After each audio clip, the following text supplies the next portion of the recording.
All right, good evening, everyone. It is Tuesday, October 4th, 2022, and we are gathered here in City Hall for the monthly business meeting of the Athens-Clarke County Mayor and Commission. We will begin with a roll call, and so Clerk Spratland will kick us off. Davenport.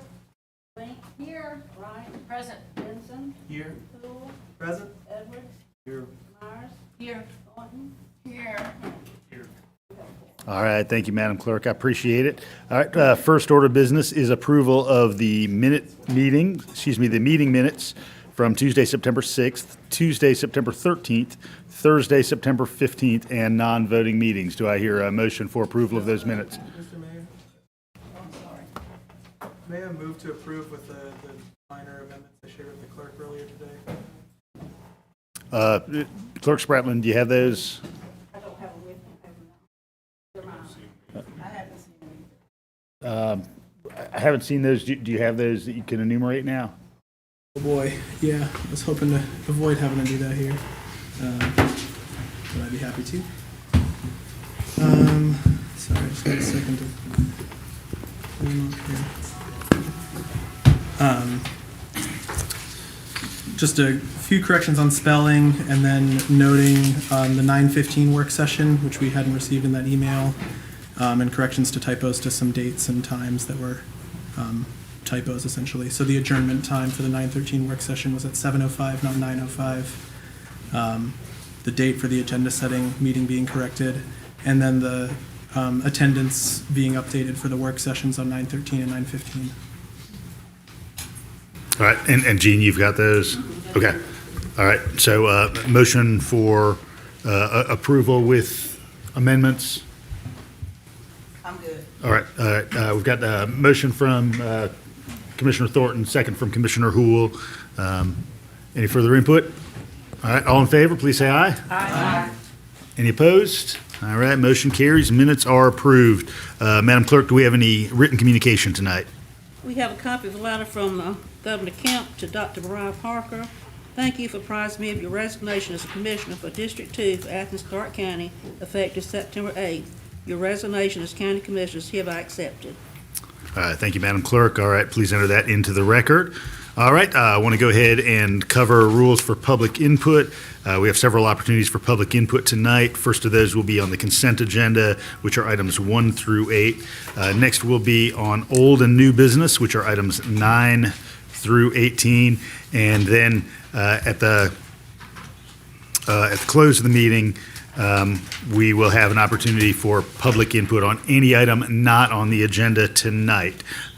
We don't have any new items of planning and zoning business. Rules will be slightly different for those items, but for all of these that I mentioned, public input is for a maximum of 3 minutes. There is a light on Clerk Spratland's desk. It begins by turning green when you're beginning to speak, yellow when you have 30 seconds remaining, and red when your 3 minutes has concluded. And if everybody providing public input would fill out one of the cards that's either available in the hallway or on the podium, so we can accurately capture your name and address for the record, and hand that to Attorney Drake in the red tie and red hair right in front of the podium, and he will gather that for us. All right, so commissioners, would anybody like to remove an item from the consent agenda at this point? All right, so members of the public, again, consent agenda items are 1 through 8. Would anyone like to speak to any of those, items 1 through 8?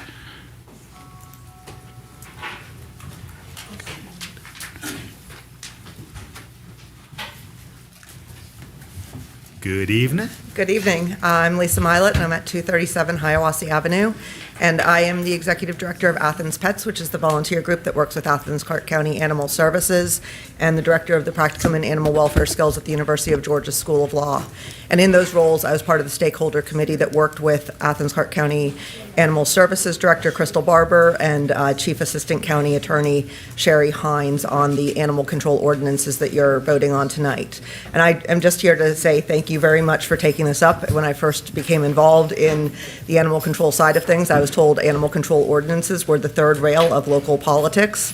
And so I really appreciate you guys going through this. And just to give you a little bit of context, well, I'm speaking on behalf of myself tonight, but those are the roles in which I was part of the stakeholder group. And we met for every week for about 6 months, starting in May of 2020, to work through all of our ordinances, talk about what was working, what wasn't, look at best practices, look at what was going well in other jurisdictions that we could adopt. And so the result of that is what you're voting on tonight. And I just want to thank you for your support and for taking this up. Thanks very much. All right. Thank you, Professor Milat. Appreciate it. All right. Would anyone else like to speak to the consent agenda? Again, those are items 1 through 8. All right. Attorney Drake, do we have some ordinances to read? Yes, Mr. Mayor. Agenda item number 1, the Animal Control Ordinance. An ordinance to amend the Code of Athens, Clarke County, Georgia with respect to animal control and for other purposes. All right. I'd entertain a motion for approval of the consent agenda. So moved. All right. I have a motion from Commissioner Wright and a second from Commissioner Denson for approval of items 1 through 8, the consent agenda. All in favor, please say aye. Aye. Any opposed? All right, motion carries. Those items are approved. All right, we are now moving on to public input on old and new business. Once again, those are items 9 through 18. So if anyone would like to speak to any of those items, 9 through 18, now is that time. Come on down to the podium and make your voice heard. 9 through 18.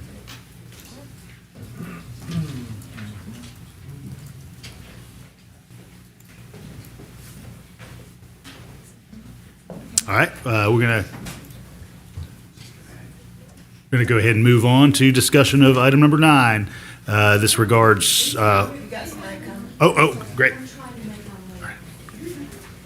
Okay. Good evening. Good evening. Joan Roden. I oppose the lowering of the quorum from 7 to 6 because it will further confirm the collusion of this body to stack the deck of votes that do not represent the electorate. You have already given yourself raises, which was opposed by some of your colleagues. Who represents the voters? The mayor and commission, even though they comprise 9, formerly 10, Democrats and a Democrat tiebreaker, cannot even support one another. When commissioners sitting on this board and a complicit mayor by default allows colleagues to disparage, slander, and make outlandish allegations regarding other sitting commissioners about their work ethic and not be censured, there is a huge problem. It becomes impossible to take this commission seriously. The displays of discord and of obvious differences of opinion that translates into votes makes it obvious that some of you are trying to stack the quorum vote deck. Commissioner Link said anyone who disagreed with her was trying to overthrow this progressive government. Check the video, February 15, 2022. The mayor and other commissioners had the opportunity to censor Miss Melissa Link for her repeated disparaging remarks, but that has failed to come to fruition. So the us and them now includes a former mayor, sitting commissioners, as well as anyone opposing the will of the collusion that is obvious within this quorum ordinance. Let's make stacking the deck even more obvious. As this municipality is facing increasing opposition from the community, protesters were out front this evening. A different group with other concerns showed up at the mayor's house, and now the mayor and commissioner are now being sued by disenfranchised voters in District 2, as confirmed by today's press release. In addition, the mayor petitioned the legislature to deny ACC homeowners the opportunity to vote to have an increase in their homestead exemption. How much more clear could it be that this body is carrying out a personal agenda and not the will of the people? You all do not represent Athens. You represent your own special interest. If you pass this lowering of the quorum, you will confirm the observations of many onlookers and will prove to the voters of Athens that we are dealing with blatant collusion. Voters deserve better than that. Thank you to the commissioners who have to endure the name-calling and disparaging remarks from those of you who refuse to listen to the voters. Thank you. Thank you, Ms. Roden. Y'all, I dearly appreciate everybody here, but if you would hold any applause or other signifiers, I appreciate that. That way folks can go on and present their interest. Good evening, Mayor Gertz, Athens-Clarke County Commissioners, I am Diane Elizabeth Dunstan, MD, FAAP, that's medical doctor, fellow of the American Academy of Pediatrics. I am here to speak on item number 10. Please don't decrease the quorum. We need representation. We need people who will speak for us.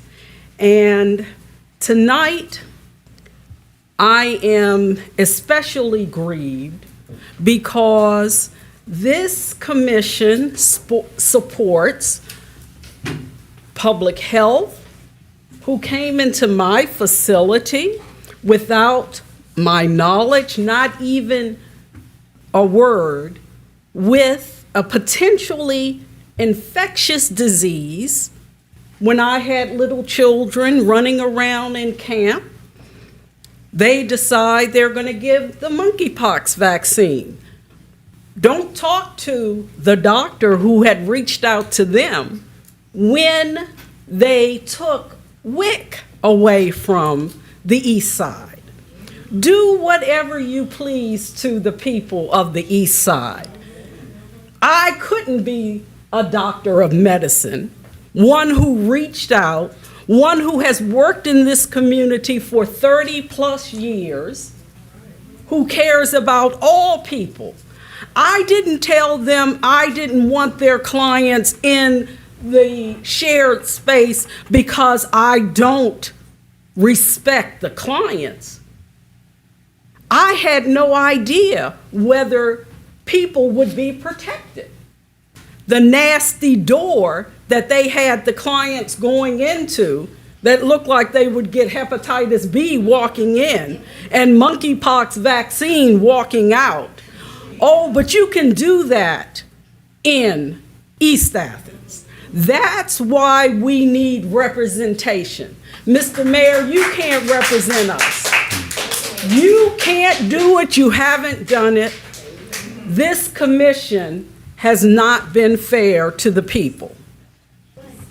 Oh, but I don't know what I'm talking about because I'm just Dr. Dunstan, not Diane.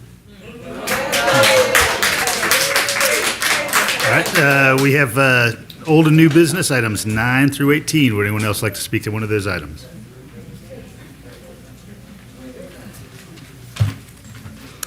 My name is Susan Monteverdi, and I'm speaking on the quorum ordinance. Attorney Drake, whether you can use the Home Rule Act for the purpose of changing the charter to reduce the quorum is highly questionable, and changing the form of the commission is prohibited when using the Home Rule Act, and I'm sure you're aware of that. If you vote to reduce the quorum to 6, you will be changing the form of this commission and giving more power to the mayor in breaking a 3-3 tie. This power afforded to the mayor would be absolutely new power. Do you really want to spend taxpayer dollars in potential litigation, which could either go either way as a result of changing this quorum? Especially at a time when you are screaming about the possibility of losing close to $3.5 million out of the general fund tax dollars to homeowners, hard-working homeowners, even low-income property owners, with passage of the homestead tax exemption referendum. I'm glad to see that the referendum is going to make the ballot. I'm glad the right thing was done. Let's give a civic award to the voter who looked at the sample ballot long enough to call the BOE and alert them to the mistake.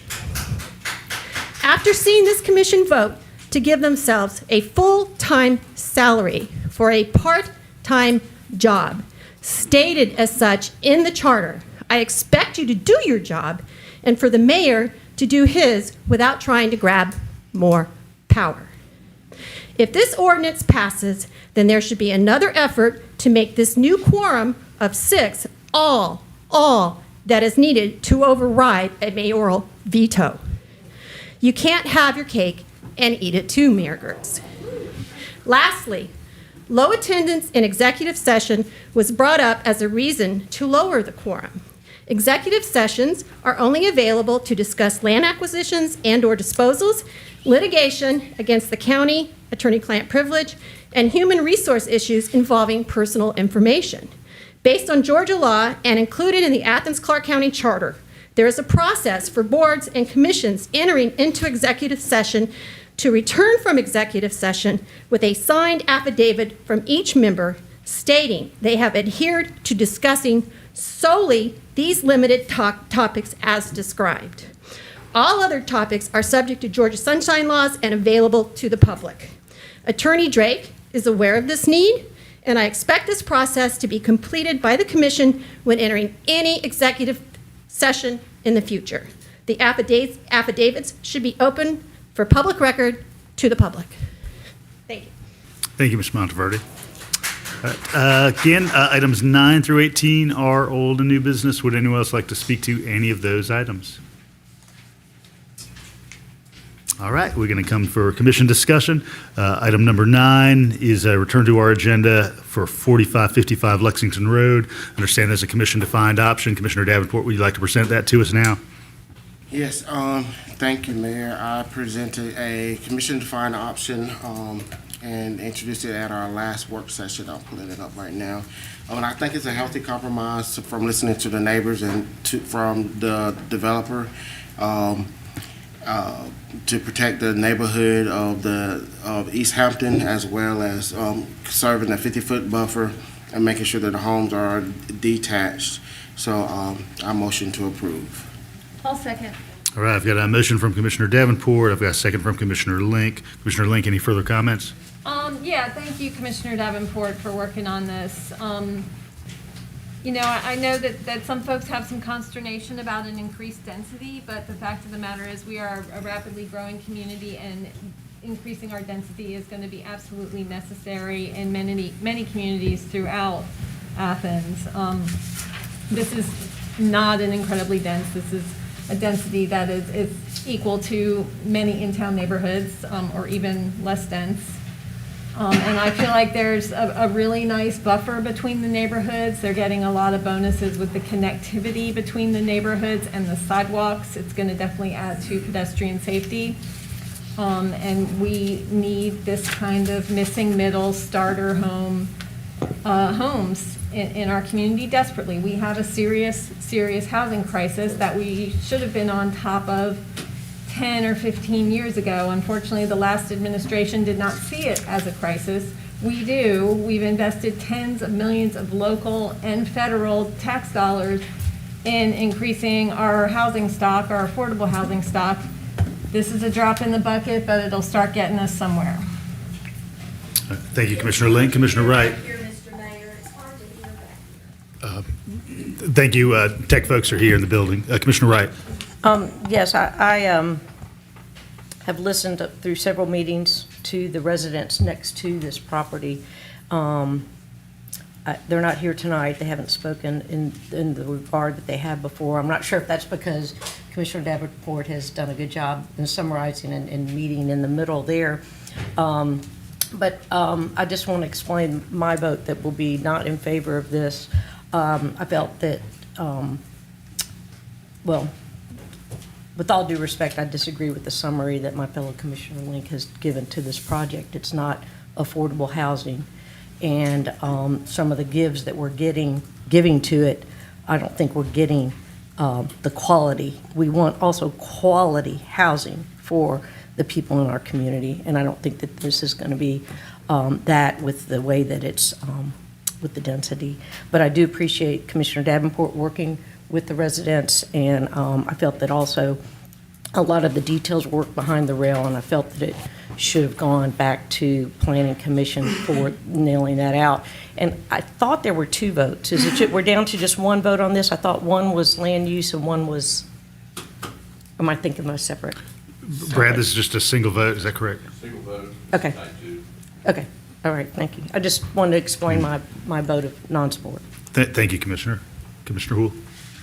Thank you, Mayor. Yeah, I appreciate Commissioner Davenport's work on this. I know it's been tricky getting people to the table and getting something that everyone can be happy with, but this is a non-binding rezone, and I think it's both good because more density is generally a good thing that we need to see more of as this community grows and there's not enough room for everybody who's living here to live here and afford to live here. And we've got this rare opportunity to get some additional conditions with it, which we usually can't get, that I think will also be better for community benefit. So for those reasons, I'm looking forward to supporting this. Thanks. Commissioner Thornton. I do appreciate Commissioner Davenport's effort trying to bring all the pieces together, but my vote is not going to change. I think every time we keep saying density, density, density, we're not looking at other opportunities. We're not looking at changing our ordinances yet. We're not looking at land that the government owns. We're not working with developers until they come to us. You know, when you say something wrong long enough, it sounds right. But density is not the only solution. Next, you're going to be looking like a big city in Atlanta, Philadelphia, where you're going straight up. I think that we're going to have a real opportunity in the future to really look at real affordable housing. And I'm looking forward to working with folk that will look at everything instead of keep pushing what the past mayor and commission didn't do, but nobody here came up with anything else productive to fix it other than to keep doing what developers keep coming to us and tell us. Give us some affordable housing and people will support you. Commissioner Myers. I also want to thank Commissioner, my fellow East Side Commissioner Davenport for this rezoning and to clarify some things. In my understanding, nothing he's presented to us in this rezoning has advertised this as affordable low-income housing. This is just changing the housing so that there's more houses there. And then basically it's going from two houses per acre to I think 3.8. I might have that wrong. And so it's a similar housing density to that you have in Wakefield, Greystone, Towns Walk, Princeton Mill. I went over there today, and actually I was pretty impressed with the 50-foot buffer.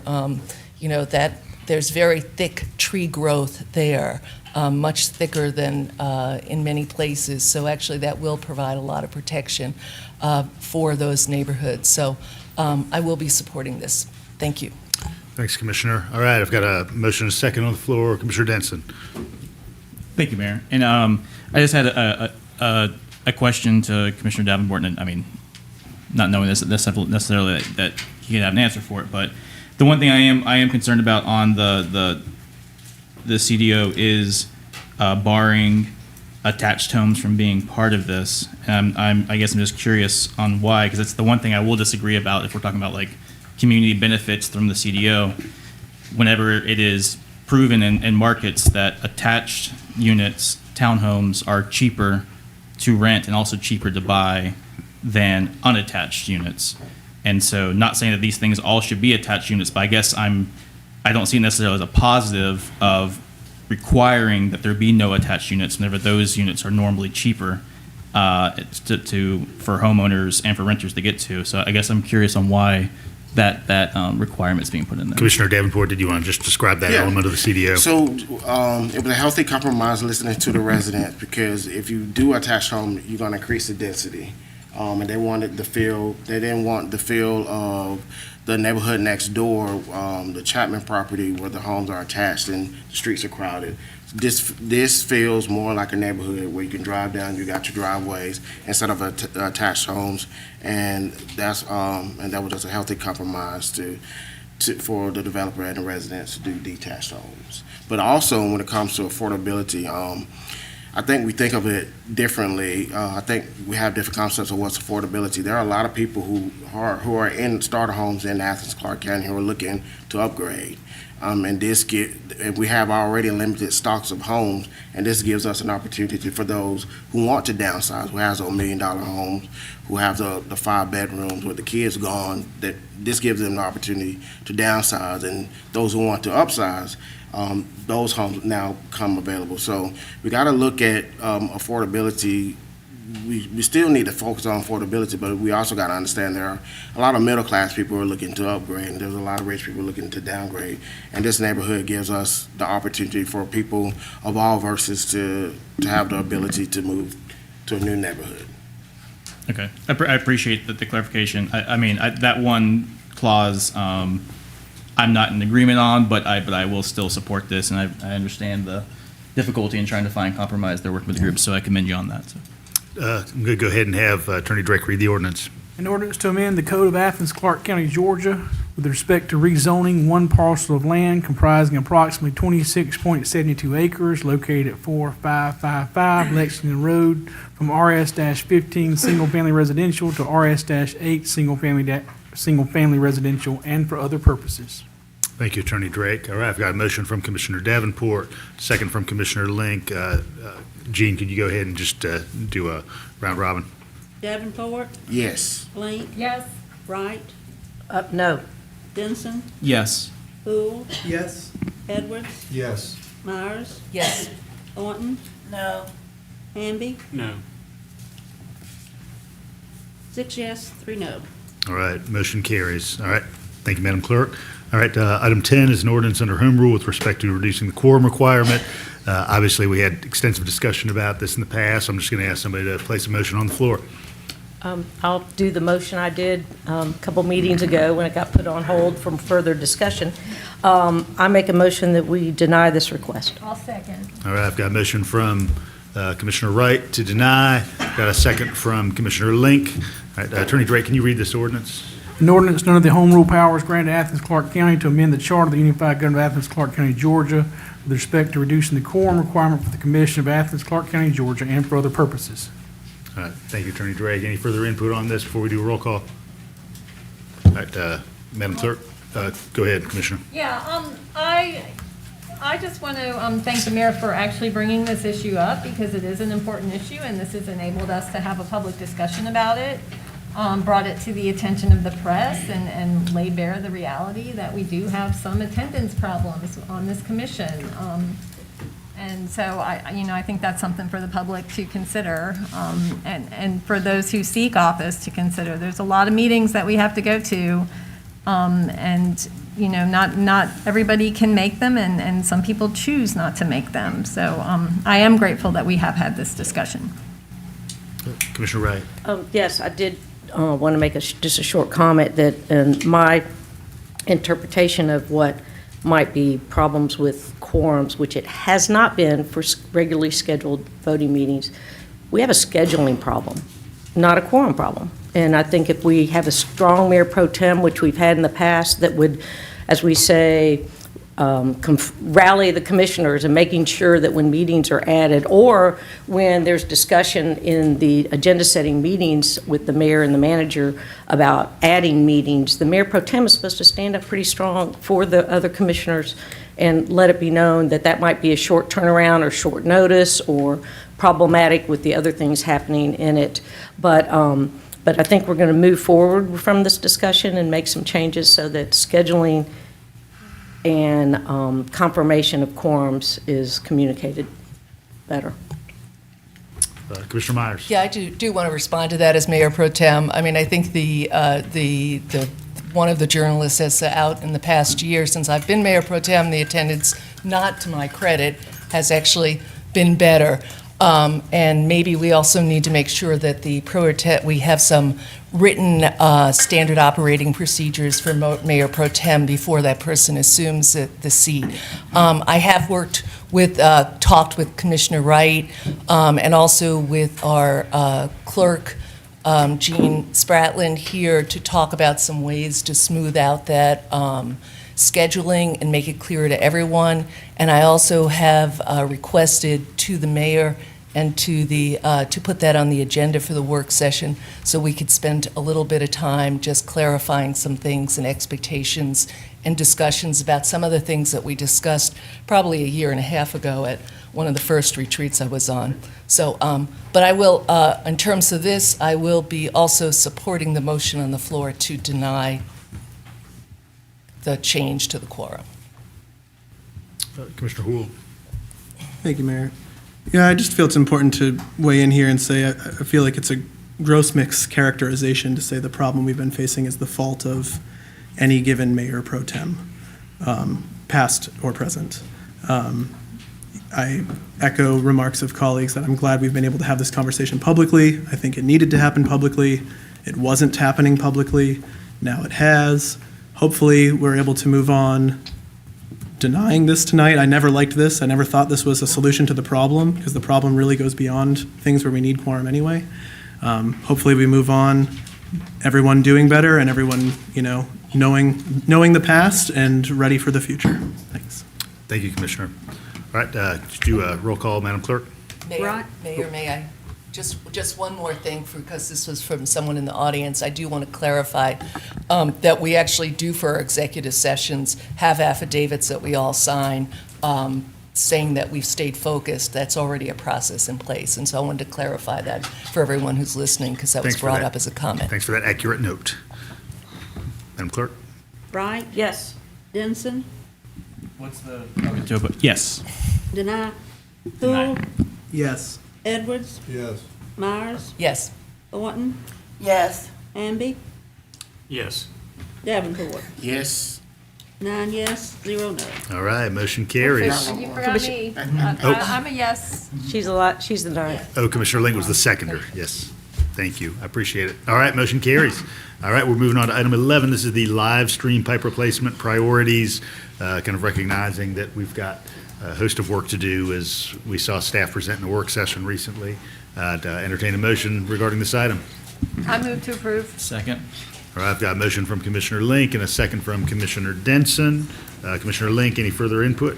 I just want to thank staff for their hard work on this. This is the basic and important work of local government, important infrastructure that keeps our streets from collapsing and keeps homes from washing away. So I thank staff for this, and I look forward to supporting it. Thanks, Commissioner. Commissioner Denson, any further input? Yeah, I'll just jump on with the appreciating staff and the fact that they found a solution here with this the pipelining system that's going to be able to actually reinforce more stormwater pipes across our county and have a pretty massive savings to our ratepayers and our residents. So kudos for them being innovative and doing their job well. Thanks. Any further input? Yeah, Commissioner Myers. I just also wanted to say that I appreciate the work that staff went into this, and especially that work on finding this new process for lining the pipes and making them stronger. I think that this is something that, this is obviously, it's something that's underground and we don't see, but yet the stormwater is what keeps us all from having flooding issues, from water being in the wrong place, water getting to the right place. And I hope that we can continue to fund this kind of unseen project here. I was looking at the SPLOST, and we have much lower funds in our SPLOST 2020. Fortunately, we have some money in the TSPLOST 2018, but I think this is just an important basic requirement of local government. So I appreciate the work of staff in putting together this list for the next coming year. Thanks, Commissioner. All right, we've got a motion from Commissioner Denson, second from motion from Commissioner Link, second from Commissioner Denson. All in favor, please say aye. Aye. Any opposed? All right, motion carries unanimously. All right, item 12 is acceptance of the Opticos Missing Middle Scan, our standard practice when we have a outside report provided. Do I hear a motion? Motion to approve. I'll second. All right, I've got a motion from Commissioner Myers, heard second from Commissioner Link. Commissioner Myers, any further input on this item? Yeah, I do. I just want to make sure. I've been doing a lot of thinking about this after reading the report, and this is one of those things. Missing middle is a new term that's out there in the housing world. I think it's a little bit misleading in some ways, and today I came up with a new name that anyone across the country can use: Zoning 2.0 Reboot, housing for more livable, danceable, walkable, bikeable, busable, and hopefully more affordable future.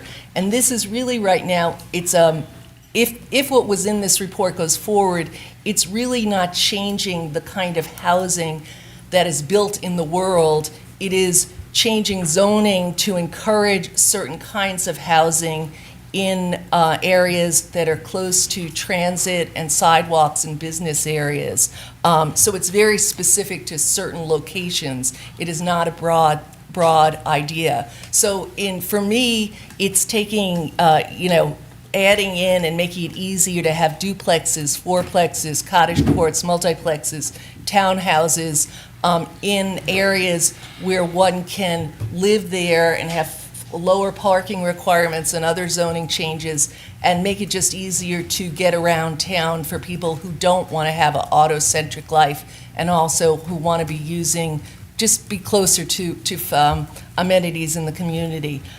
This is not something that's across the board to be laid out throughout the community. It has very specific geographical areas that are laid out in here, and the report includes 29 zoning recommendations in it as well. So I'm really happy to have that to work with and to be informed with as I move forward in my role as commissioner.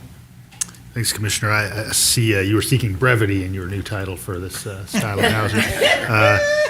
Commissioner Link. Yeah, this, we talk about the need to change ordinances in order to enable affordable housing. Well, this is the guidebook, the gateway to pointing out where those ordinances are and what kind of changes we need to make.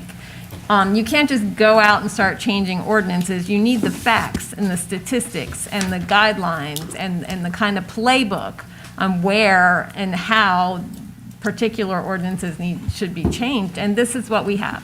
We have a professional consultant that analyzed our ordinances, analyzed the built environment throughout our community, analyzed our transportation patterns, our density patterns, and gave us this comprehensive study and guidebook and recommendations, lots of pictures so folks can easily understand what missing middle means. And this is a guidebook where we can see a regular neighborhood get a little more density without anyone ever even recognizing it. And anyone who wants to fully understand something like this, I urge them to maybe walk down a street like Grady Avenue, where you have single-family homes, you have duplexes, you have a small apartment complex, and you have fourplexes.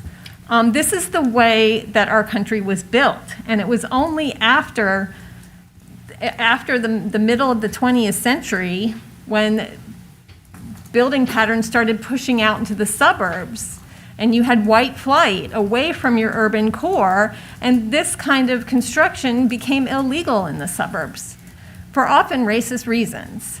And so we want to return to a pattern where people of all incomes can live in similar neighborhoods and live together. I believe that diversity is a healthy thing in any neighborhood, and hopefully these kind of building patterns can bring us some of that. Thanks, Commissioner. Any further input? Commissioner Thorne. I took the advice of the commissioner that suggested that I read this, so I read it. So I totally get it. And I think we do get caught up in trending words and analysis, and the average person doesn't know what the heck we're talking about, especially when we're not even included in the conversations. We don't talk at a level. I enjoy walking in the Boulevard area. It's beautiful. It has different houses, it's not the same everywhere else. Zoning has always been an issue. It has almost been the reason of gentrification and racism.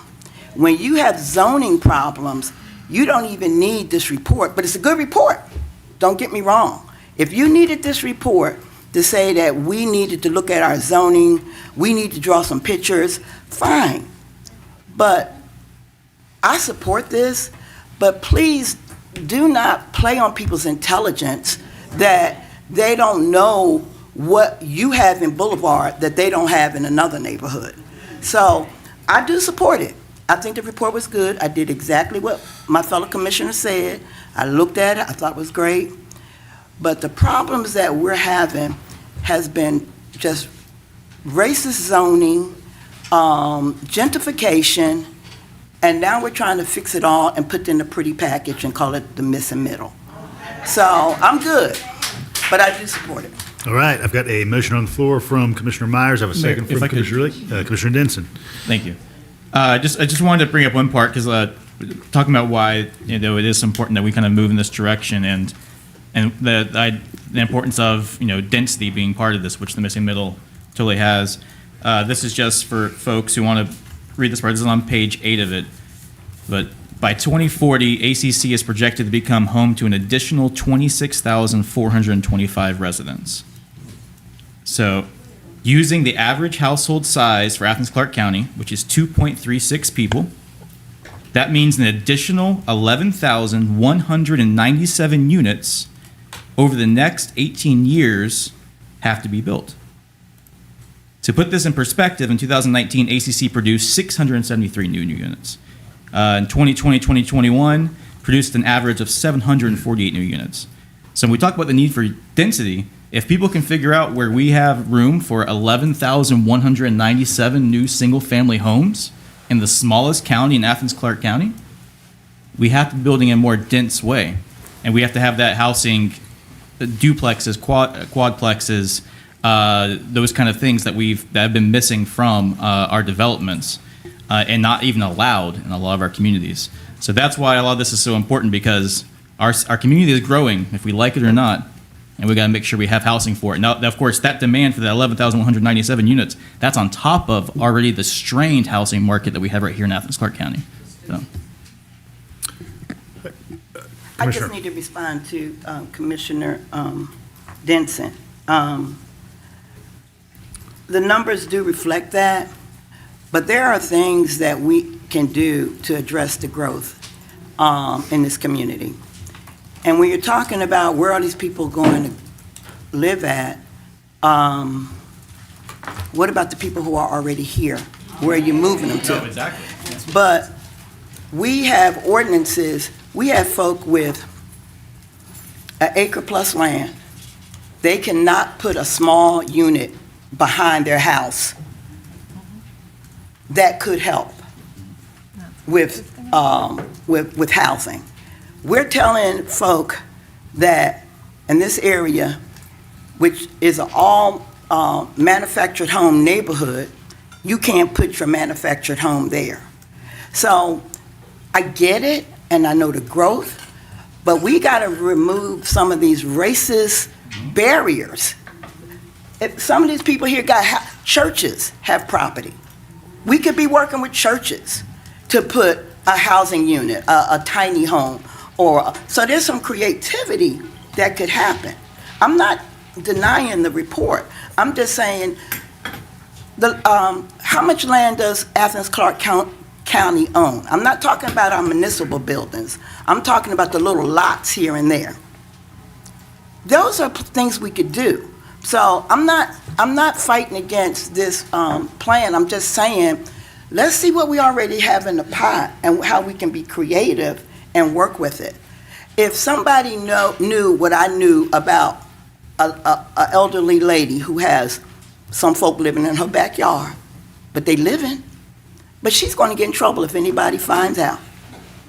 So we need to, I want to move forward. I am going to be supportive, but we really, really, really, really need to look at our ordinances, our zoning, and be creative.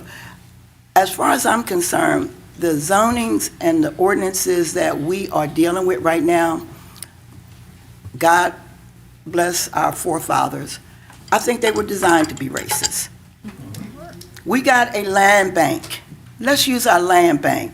We got houses that are dilapidated. Let's find out what we can do to fix those houses up. I'm not fighting this. God knows I'm not. I'm just saying I would like to just be more creative, and I want to be concerned not about the people who are going to move here. I'm worried about the people we're moving out. All right, we've got a motion and a second on the floor. Would note for anybody who's viewing that if you look at this in conjunction with item 14, you really see a couple pieces of the puzzle fitting together. And so we'll be talking about that in just a moment. All right, so motion is on the floor. All in favor, please say aye. Aye. Any opposed? All right, hearing none, motion carries. It's unanimous. All right, item 13 is a request from the Clarke County Sheriff's Office to increase their current fleet with the addition of 3 vehicles, and kind of annual operating costs associated with those are on the front page of the agenda report. To entertain a motion regarding this item. So moved. Second. I've got a motion for approval from Commissioner Wright, a second from Commissioner Davenport. Commissioner Wright, any further input? Nope, ready to vote. All right, Commissioner Davenport? Same here, ready to vote. All right. Yes. Go ahead. Yeah, I have concerns about this item. Reading through the administrative comments on it, and this is one of a few in a row we're going to get here that were title only at our agenda setting, so we haven't had a chance to discuss this all together as a body since we've gotten the full information about these items. So I've got questions about those too. But yeah, I'm hesitant to move forward on increasing the size of the fleet of the sheriff's office when we're having all of these issues around sufficient funding, or rather issues around insufficient funding for capital projects generally and fleet especially. So it's not that I have anything necessarily opposed to this request specifically, but I think the points are well taken in the administrative comments here that doing this out of cycle sets a tenuous precedent that I'm hesitant to do tonight.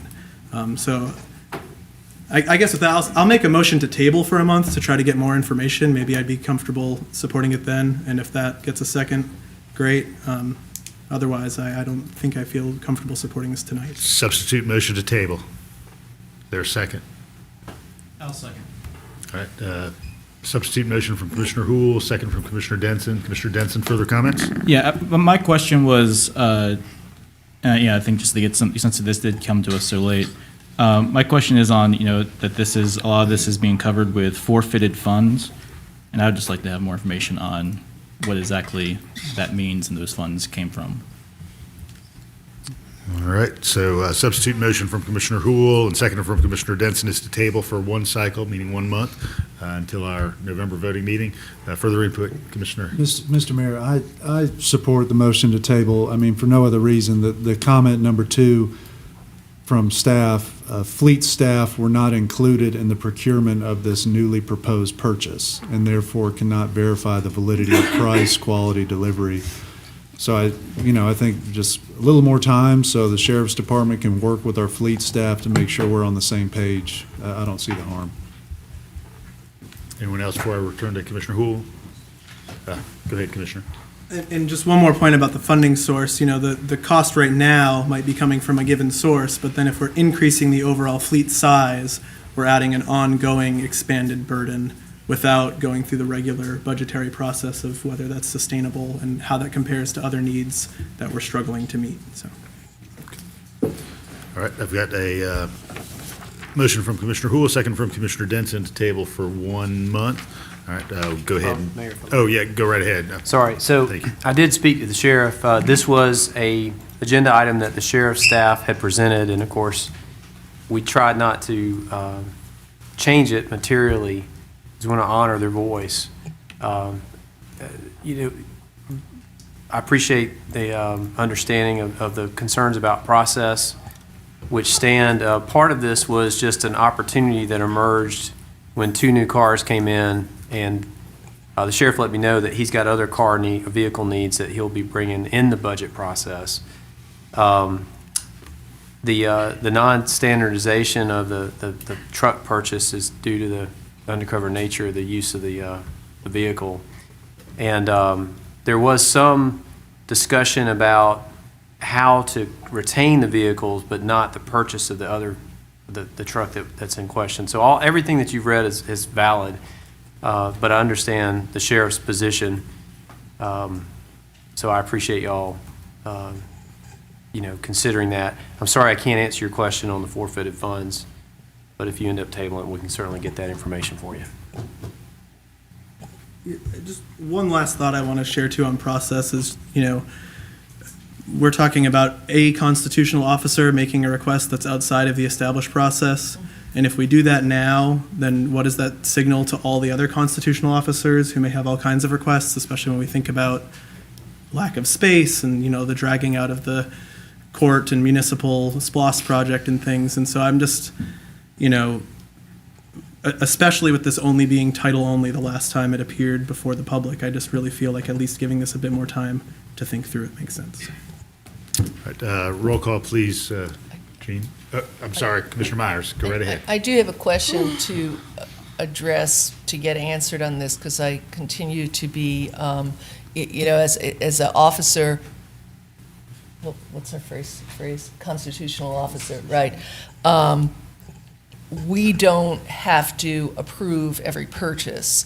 So, isn't that correct?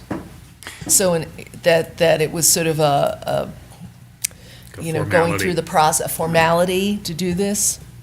Yes, Is that correct? and I would also, if County Attorney Drake would like to weigh in, in my experience, a constitutional officer, that is a independently elected official whose position is found in the state constitution, like the sheriff. Their authority is fairly absolute. They're elected by the people. The intersection between the local government and the sheriff is one, of course, of resources. So the commission grants the sheriff his budget. Then once he gets that budget, he's pretty much has authority to do with it what he will, and that this plays out in counties across Georgia.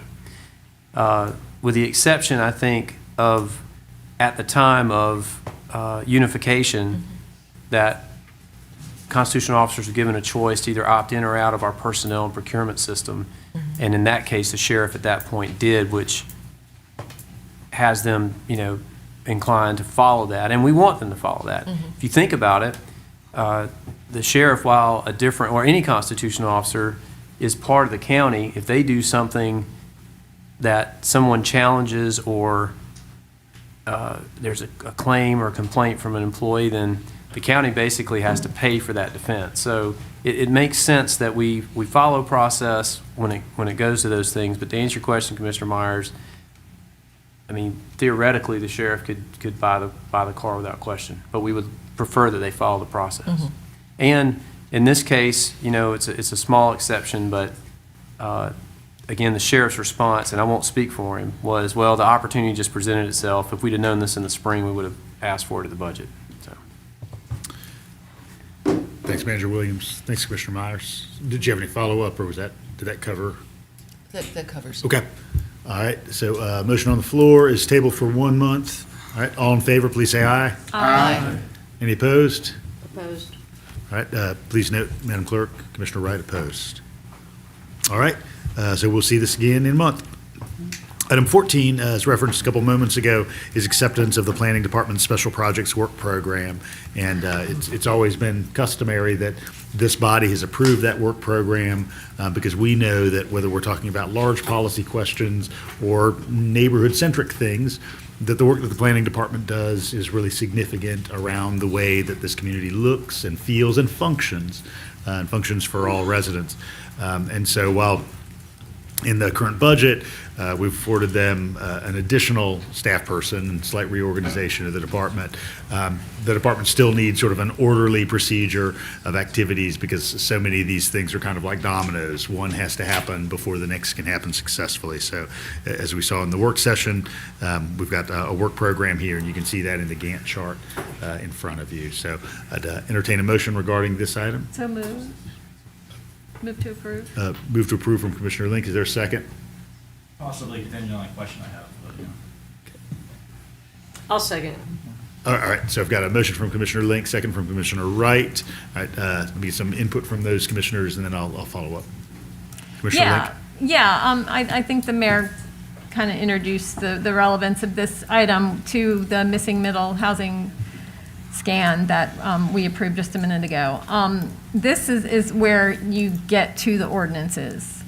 and the missing middle housing is on this work plan. And underneath it, it includes minimum lot sizes, minimal house sizes, and accessory dwelling units. And that's where you get to ordinance changes that might allow someone to put a trailer on their land or build a tiny house in their backyard where folks can live legally. So this is where you actually enact the recommendations that are offered by something like the missing middle housing study. Commissioner Wright, any follow-up? Yeah, I just want to support this because I think that the department needs our backing to keep the priorities and keep this report moving forward. I do believe that the term is modular home now versus trailer type thing, and they've come a long way in modular units and that sort of thing. So that's part of our learning process too, is the new terminology and the new modular homes and new options. So I support this. Thanks, Commissioner. Commissioner Denson? Thank you, Mayor.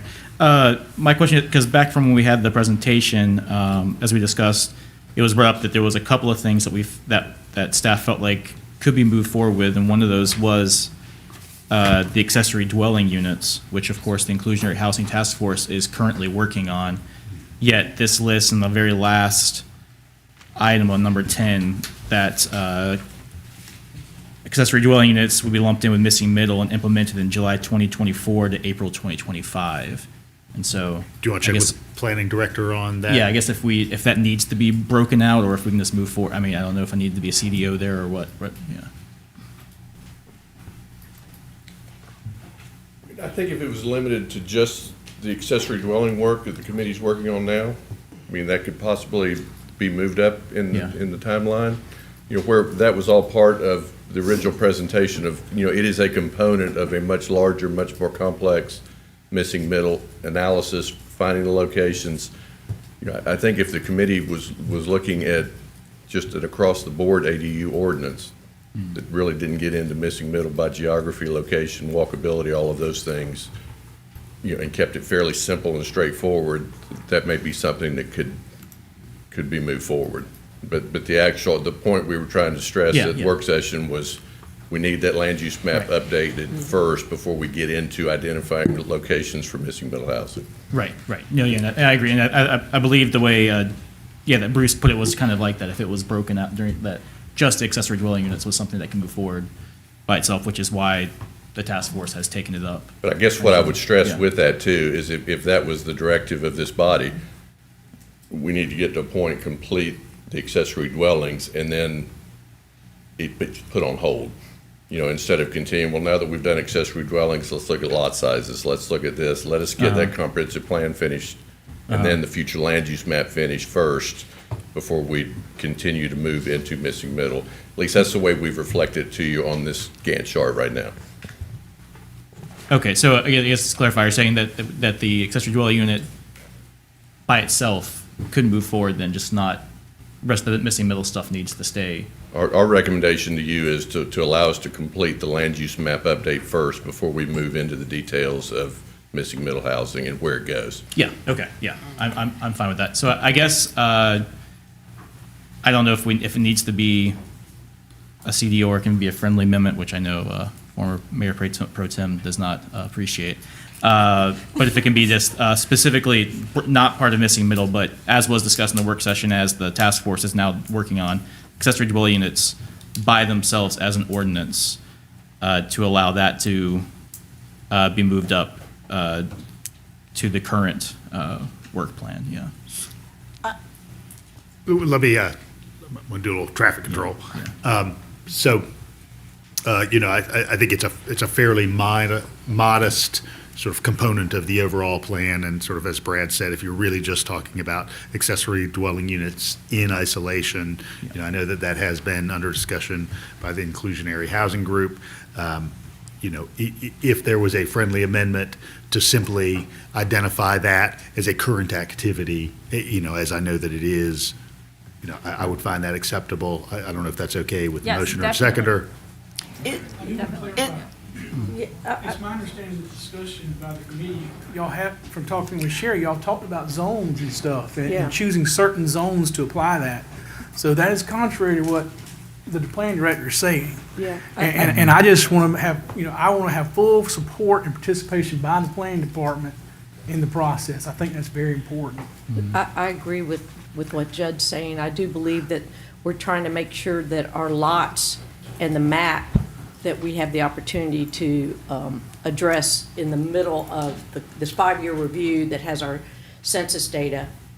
From my understanding of it is that we need to have the mapping addressed so that when these other topics of importance for us to address have the geographical details that we need with them, as well as population and the land use, which is, I think, relevant to the discussions of it.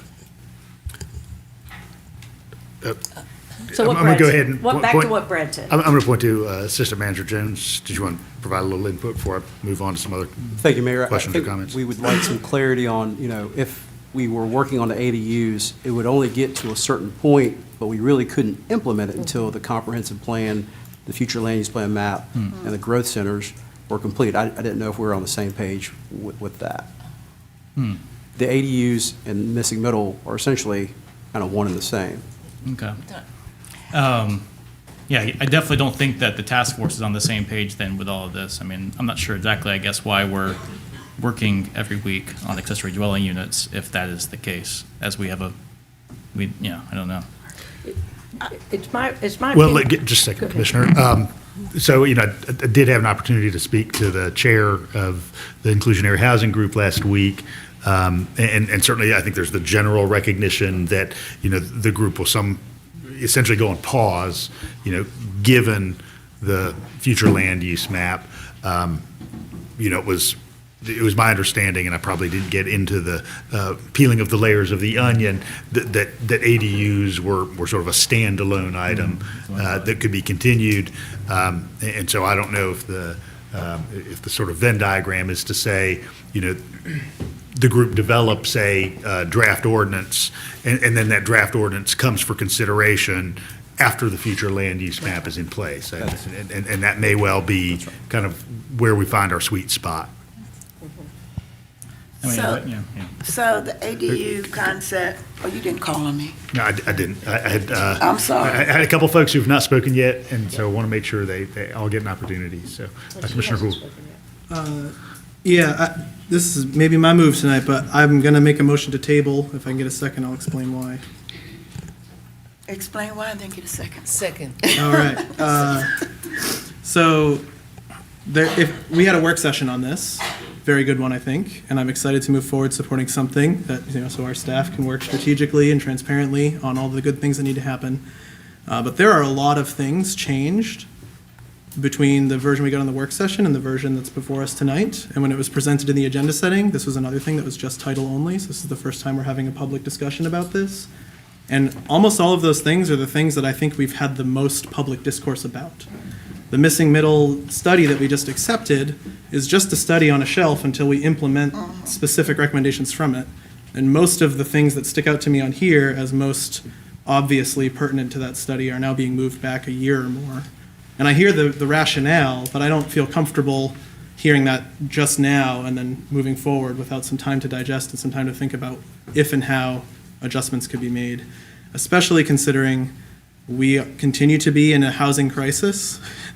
And if we can provide some alleviation to that housing crisis through some elements that are on here being expedited, I think we're better off waiting a month to do that well than approving tonight something that punts on a lot of things for what's in some cases 2 years. So that's my. You were the seconder on the substitute motion, Commissioner Myers. Go right ahead. Well, I would agree with Commissioner Houle on this, and with the accessory dwelling units in particular, which basically are just little houses that you can put in your backyard or the property that you have, which I think is very different than missing middle, because that's something that you could put in a neighborhood where there's RS-15 or half an acre or a quarter of an acre. That's not the missing middle that we were just talking about before. And I think that there is so much change that's gone on in the 2 years, coming on 2 years that I've been on this commission, if you have your eyes open and you're looking around town and you're seeing the growth and development going on, we need to have something like that sooner than 3 years from now. And so I do want to work, I agree with the tabling of that so that something such as these ADUs could be thought of sooner rather than later. Commissioner Davenport, I had your name written down as Yes, sorry. looking for input. So Commissioner Hull asked the question I was going to ask, but now, so we delay it till November. Would that affect the timeline with the planning department work when it comes to comprehensive plan development by January? Would that delay that as well? The comprehensive plan work will continue. Okay. Commissioner Thornton. I am agreeing with Commissioner Hull on tabling. I really think that that's one of our problems that we draw. We're in a crisis now, and we need to do whatever we can do, but do it in a not a radical way or something that's going. But if we keep kicking this down the road, and there's little things that we can do, we are not really helping the community and the crisis that we're facing. So I don't know how anybody else feels, but I think the ADUs are essential, and it's a solution, and that if we need to table this for next month, I'm good with that. All right, so I've got a motion and a second to table till the voting meeting in November.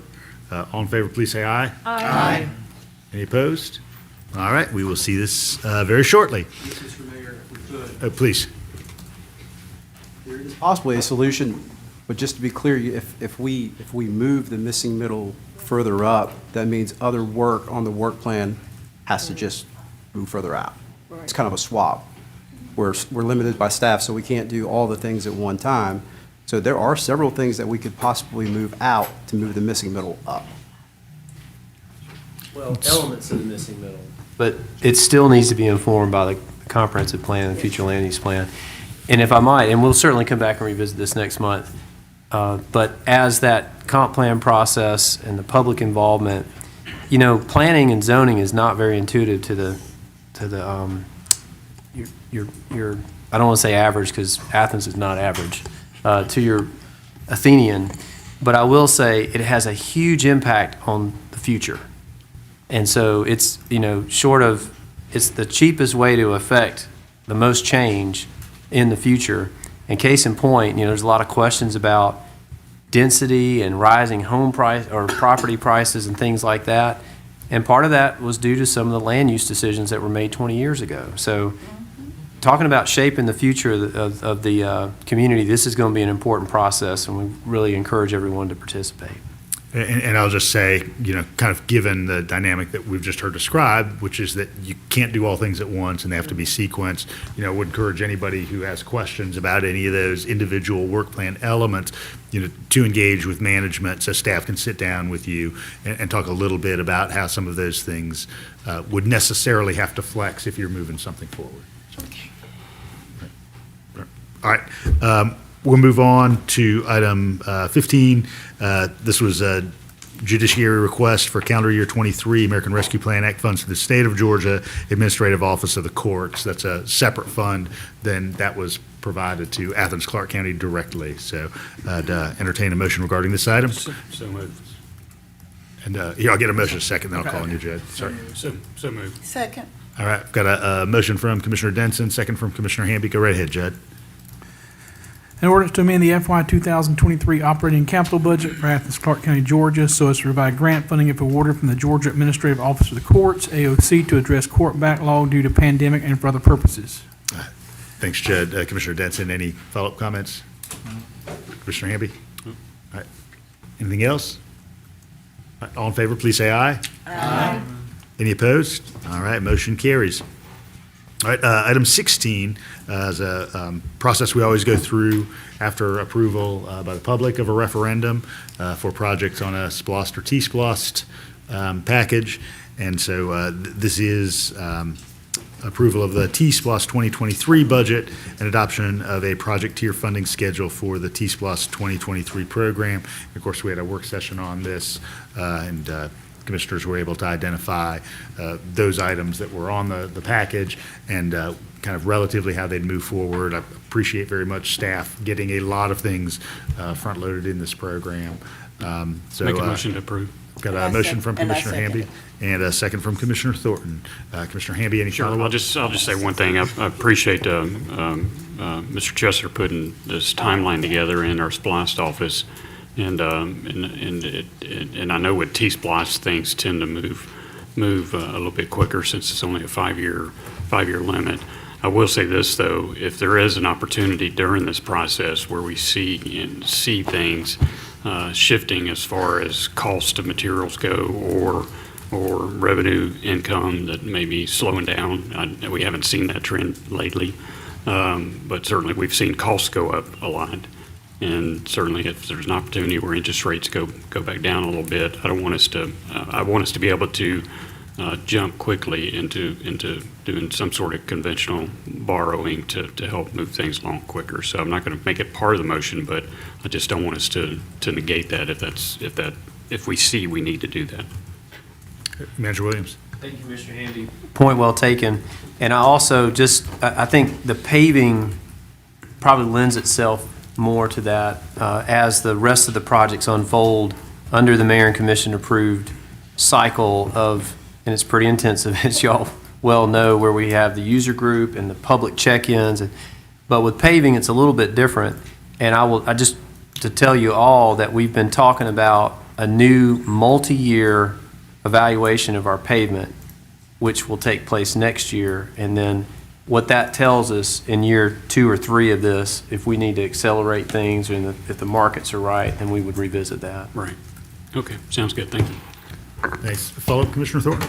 I want to thank also Mr. Chester and County Manager Blaine for sitting down and walking me through the process. I think that this was just done in such an effective and clear way.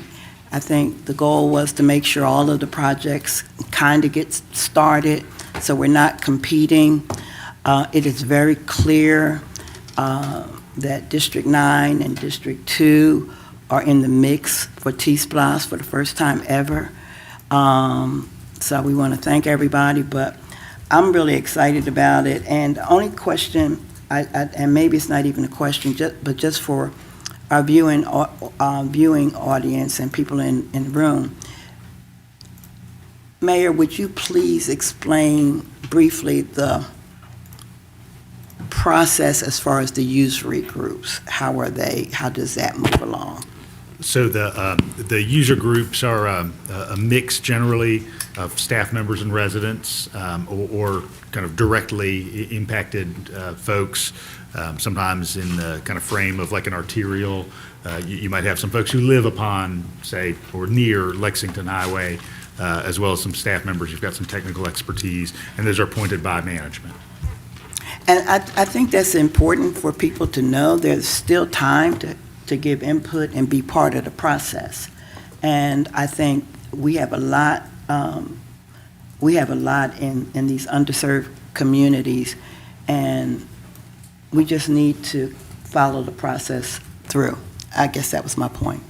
So if you don't get a call, make a call. Tell them you want to be involved. All right, I've got a motion and a second. Any further input? Commissioner Houle. A project-specific question, and this is actually reiterated from the work session, but been asked about it a couple times since. So the neighborhood traffic management plans that have already been initiated in certain areas, which in this case I'm really thinking about Westchester and Stonehenge, who have projects that are tiered out to FY24, they will still be able to move forward with the current timeline using SPLOST 2011 monies to pay for traffic calming measures as part of that NTMP tiering out the rest of that project doesn't preclude them from moving forward before the rest of that project begins? I may not have an answer on that specific project. I know that when the commission amended the criteria for inclusion in the neighborhood traffic management program, we had a slew of requests from commissioners back in the, I guess, late spring, early summer to study those, which are happening right now. So I don't know what the various solutions are. You know, it's different for each neighborhoods, and in that process, the neighbors are allowed to weigh in on what they think would be most effective. So I don't know what the price tag is on that, and I don't know what the priority will be on that, and I don't know how quickly that'll exhaust the funds. I don't, at this point. Okay. Yeah, I guess I mean, I think you can see where I'm going here is if those two projects are moved back more than a year, but elements of those projects have already been underway for more than a year to date. I thought we had more or less covered this in the work session, and I was kind of rehashing it for the benefit of the larger audience tonight, but now I'm feeling... Well, anything in the current NTMP will get built. Okay. And so this there'll be this in the current tiering will not be timeline. used as a rationale for delaying action on things that are already underway. That's Well, my concern. My understanding, the current timeline for the projects that are currently in the hopper, we should be able to fulfill. Okay. If they meet the criteria. If they make the criteria, of course. And in this case, these are two projects that have already gone through that and met the Okay, criteria. I couldn't remember where they were in the process, I'm sorry. Okay. Nothing's going to be delayed, though. And just for members of the public, the Neighborhood Traffic Management Program is one of those that's sort of currently funded through multiple SPLOST and T-SPLOST programs. So oftentimes there's money that's already sitting in a bucket, ready for deployment. All right, any further questions? All right, all in favor, please? Oh, go right ahead. An ordinance to amend the FY 2023 annual operating capital budget for Athens-Clarke County, Georgia, so as to establish the budget for the Transportation Special Purpose Local Option Sales Tax, T-SPLOST 2022-23 program, to establish a budget for each project, to amend the project budgets to reflect the allocation of funds for program administrative expense, to authorize a budget transfer to consolidate the funding for program administration and for other purposes. Thanks, Attorney Drake. All in favor, please say aye. Aye. Any opposed? Manager Williams? No, I'm not opposed. So I think there's about 300,000 in the NTMP. So I hope that goes the distance. It's an iterative process with the neighborhood. So we will spend every bit of that in some form or fashion, and I hope that that services all the needs. But it could be, I just want to be straightforward, I just don't know what those solutions are until we get there. But we're going to attempt to make that work.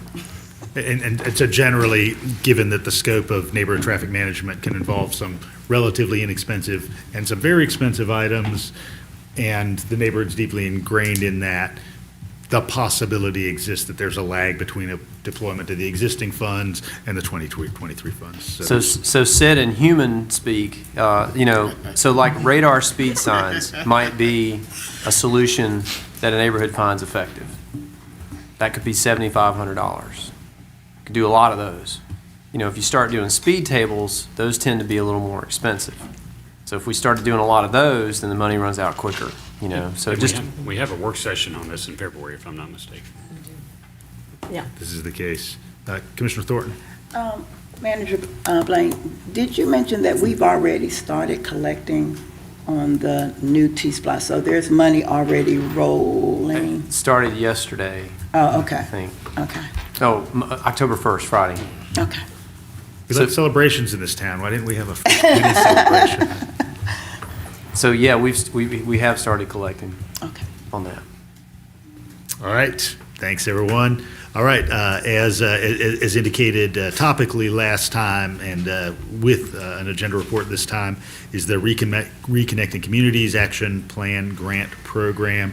This is part of the federal infrastructure package to provide for connections in underserved neighborhoods where those connections had not been existing in the original infrastructure. And I think if anything meets this program, it's Hawthorne Avenue. So I'd entertain a motion regarding this item. I'll move to approve. Second. All right, got a motion from Commissioner Link and a second from Commissioner Denson. Commissioner Link, any follow-up?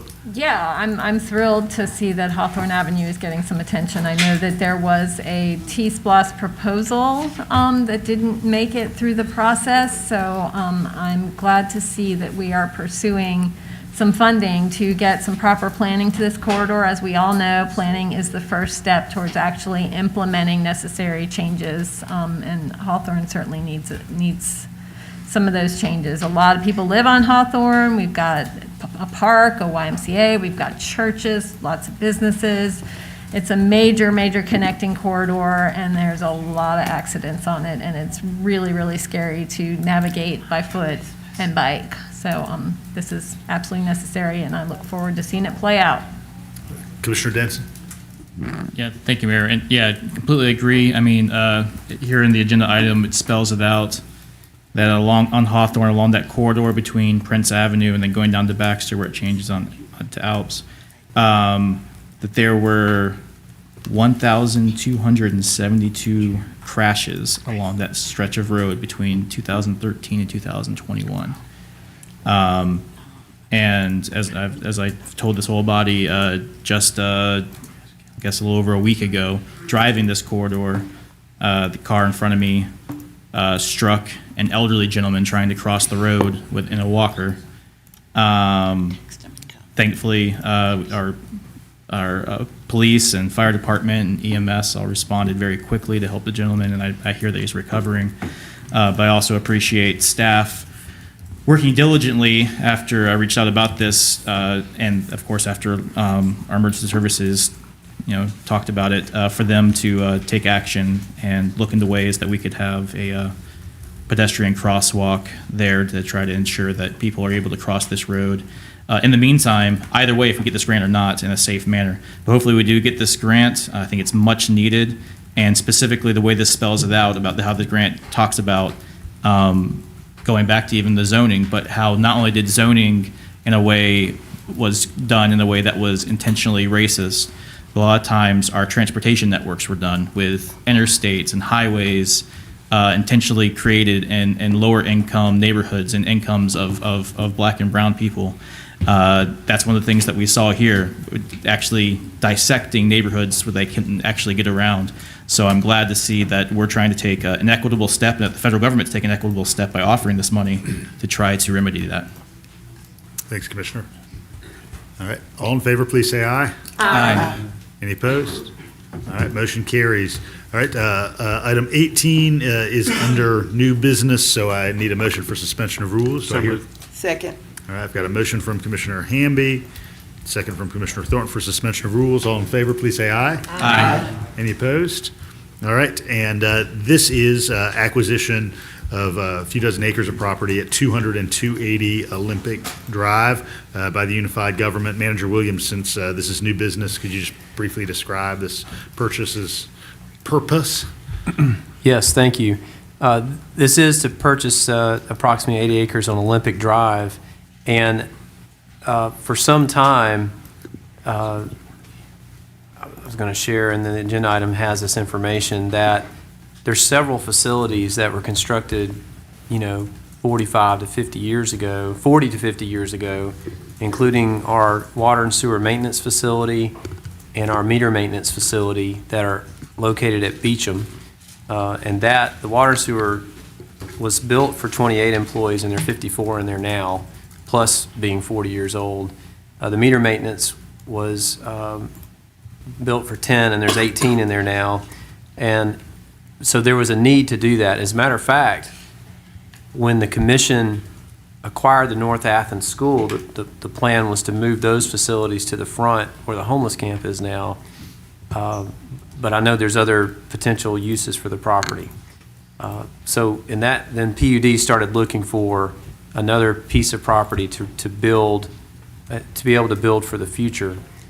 At the same time, the transit maintenance facility on Pound Street is almost 50 years old, and at the time was built for 10 buses, and we have over 40 now.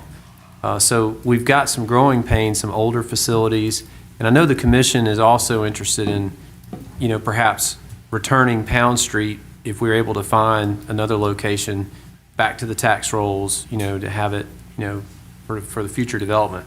So with that in mind, public utilities and transit staff talked about their respective needs, came up with an approximate footprint for how they might co-locate. We co-located the fire station number 2 and cooperative extension on the west side, for efficiencies. And so it would be similar to that. And this parcel was identified. There have been some initial studies on placing those replacement facilities on there, and it was deemed to fit our needs. And we would recommend that you would proceed with this acquisition. All right, thanks for that explanation, Manager Williams. Motion Do I hear a to approve. motion? So moved. Second. All right, I've got a motion from Commissioner Hamby, second from Commissioner Edwards. Go right ahead and read the ordinance, Attorney Drake. To amend the FY 2023 annual operating and capital budget for Athens-Clarke County, Georgia, so as to provide funding for acquisition of property and for other purposes. All right, thank you for that. Commissioner Hamby, any follow-up? No, good move. Thank you. Commissioner Edwards? This is a growing government that needs space. Ready to vote. All right, and I appreciate staff doing some great groundwork to find a good place. Obviously, this is right on the loop, near some other public facilities like the post office. And I think, key, Manager Williams identified, this could free up the Pound Street property for some very positive activity there in an in-town place and also eliminate buses going through a neighborhood. So I think a good move all around. So, any further input before we take a vote? All right, all in favor, please say aye. Aye. Any opposed? All right. Just a quick note before we get to general public input. Just want to make a note that 160 and 180 Melwood Drive have been tentatively rescheduled for the October-November agenda cycle as the legal organ of record was not able to get the public notice in time for this meeting. So now is that time when we have general public input on any item not on tonight's agenda, but the same rules of public input do apply. Every individual has 3 minutes, and same frame as what I discussed earlier. If you do have some public input, make sure you fill out a card, please, that is either available in the hallway or at the podium, and hand that to Attorney Drake, who will keep that so we have your name and address for the record. So if you'd like to come for general public comment, just go ahead and line up right now. Good evening. Good evening. I'm Catherine Titus. I live in Athens. I want to start by saying there's a lot of things this body has done that are admirable for this community. And on the other hand, there are a lot of things that I'd like to see improved upon as far as kind of like a really standing up to the big dogs, so to speak, I guess I'll start by saying there are 9 words I don't want to hear come out of anybody in this body ever again. And I'm saying that as a victim of Prosperity Capital Partners and Strategic Property Management, and that's just the current ownership involved in my particular property where I rent. I've been through various things with various companies, corporate landlords for several years, and I've been drawing it to the attention of several of the commissioners and the mayor on and off, but it's always the same 9 words. We can't do anything because it is state law. And, those are words that are just a cop-out, okay? I'm not trying to be ugly, but that's what they are. We need leadership, and we need to stop the compartmentalized way of thinking about things. We need to get rid of the boxes, think without the boxes, okay? There are so many people in even worse traits than I am in right now with these landlords, and I've warned this body and other people in the community for at least 4 or 5 years that it was moving in this direction, and now here we are. And it's only when it finally affects Section 8 people that all of a sudden anybody paid a notice. Well, thank heavens they went that far and did something that dumb that it finally got the attention. But for those of us who pay our rent out of pocket on time, every month, and I'm in my 33rd month just with this one property, we've been ignored, kicked around, basically told, give us the money and shut up, and had almost no management to speak of at this property since the beginning of the pandemic, or a great deal of that period. And then Along comes Prosperity Partners, which, by the way, they would not tell us who bought that property. I only managed to find it out by a lot of research on my own. So, now that I know this, I've been in touch with an executive there, and that hasn't come to any fruition. But there are people suffering way worse than my family. Now, dealing with this company is totally going to have to reconfigure my whole family's plans, but my family's just one family. One thing we need immediately is an emergency fund yesterday to start dealing with these poor people, many of them in this room, that are either already on the street or about to be on the street within hours or days. Some of them have pets. They have nowhere to take them. Thank you, Ms. Titus. We appreciate it very much. All right, others who are here for general input on any item not on the agenda tonight. Good evening. Good evening. Attorney Drake. Good evening. I am Dr. Shanice Allen, President of the Inner East Athens Neighbors Incorporated. We're here tonight to deliver a copy of a legal action we filed in court today, which I just gave Attorney Drake. We tried to resolve this issue without litigation, but it is clear that the Board of Election has decided to disenfranchise the voters of District 2. Their decision to ignore our notice of suit and force litigation is a clear indicator that the Board of Election has bowed down to political pressure to delay the special election to allow a candidate to their choice to qualify under new district maps. District 2 deserves the right to be represented, and we cannot allow the Board of Elections or the County Commission to work together to disenfranchise us. If the Board of Election has simply moved forward with the November 8th special election, we would not be standing before you tonight. We sat and discussed yesterday as Board of Election Chair Rocky Raffle, a Democrat, ignored our concerns and turned his back on the gains of democracy we have seen since the passage of 1965 Voting Rights Act. If Republicans were trying to pull these shenanigans, we would be up in arms. Therefore, in the words of the late Honorable Congressman John Lewis, we knew it was time to get in some good trouble. Therefore, we implore you to send a new resolution to the Board of Election supporting a November 8th, 2022 special election.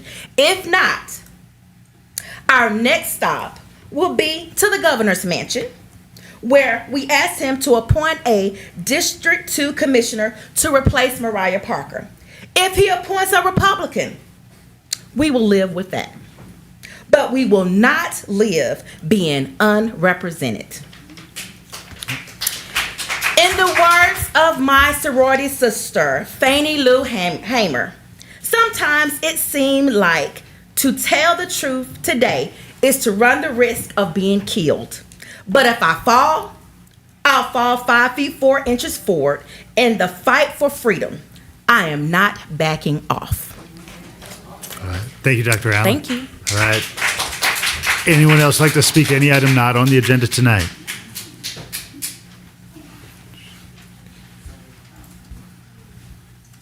Good evening. Good evening. My name is Joseph Schmucker. I live at 287 Fairview Street, and I'm also here in support of Inner East Athens Neighbors. And as you all probably already know, we had a rally on the steps concerning the resignation of Mariah Parker, and we have complaints. And as a result of an open records request, we obtained some text messages that were shared between various members of this commission.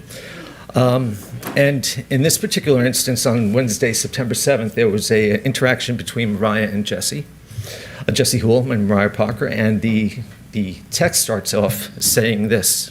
Jesse says this: rumors are flying, in parentheses, included at the podium and in our inboxes, that you have moved to Atlanta. Is that true?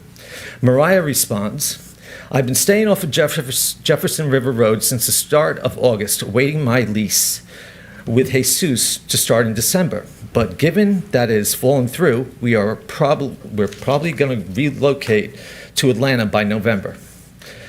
Now, Jesse replied, "Is Jefferson Road in District 2?" And Mariah replies, "Nah, it's just what was affordable for now. New spot was in Normal Town, new D2, but really conflicted over what to do." Okay, so while before Mariah had even resigned from her position, she wasn't living in District 2. And it really strikes me the dismissive attitude, the cavalier attitude she takes in that message by saying, "Nah." I mean, it's just like what was affordable. It's like she's just dismissive about the whole issue of not living in the district she represents. And Jesse replies, "Yipes. Have you sent that letter to the governor?"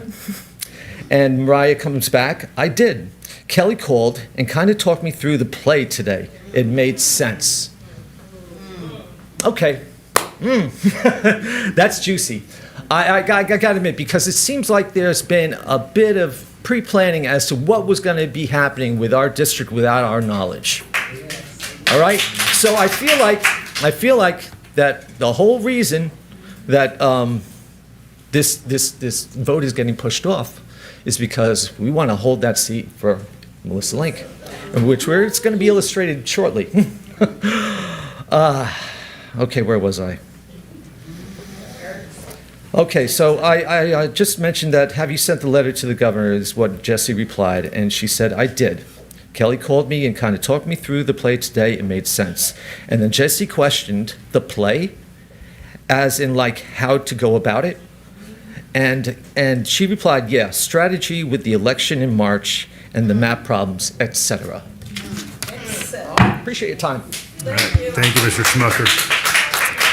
All right. Anyone else who'd like to speak tonight on any item not on the agenda? Mary Zuniga, Winterville. Continuing on the ORR for the text. This was to Mariah Parker from Melissa Link. This was done on Monday, August 29, 10 a.m. Call me when you get a chance. Tuesday, August 30. We might need to coordinate resignations to assure Kemp doesn't screw us over. Let me know when you can chat. The special election would only be open to someone in current District 2 unless you wait until after January 3 to resign. Karena is also interested in running, lives in both old and new too.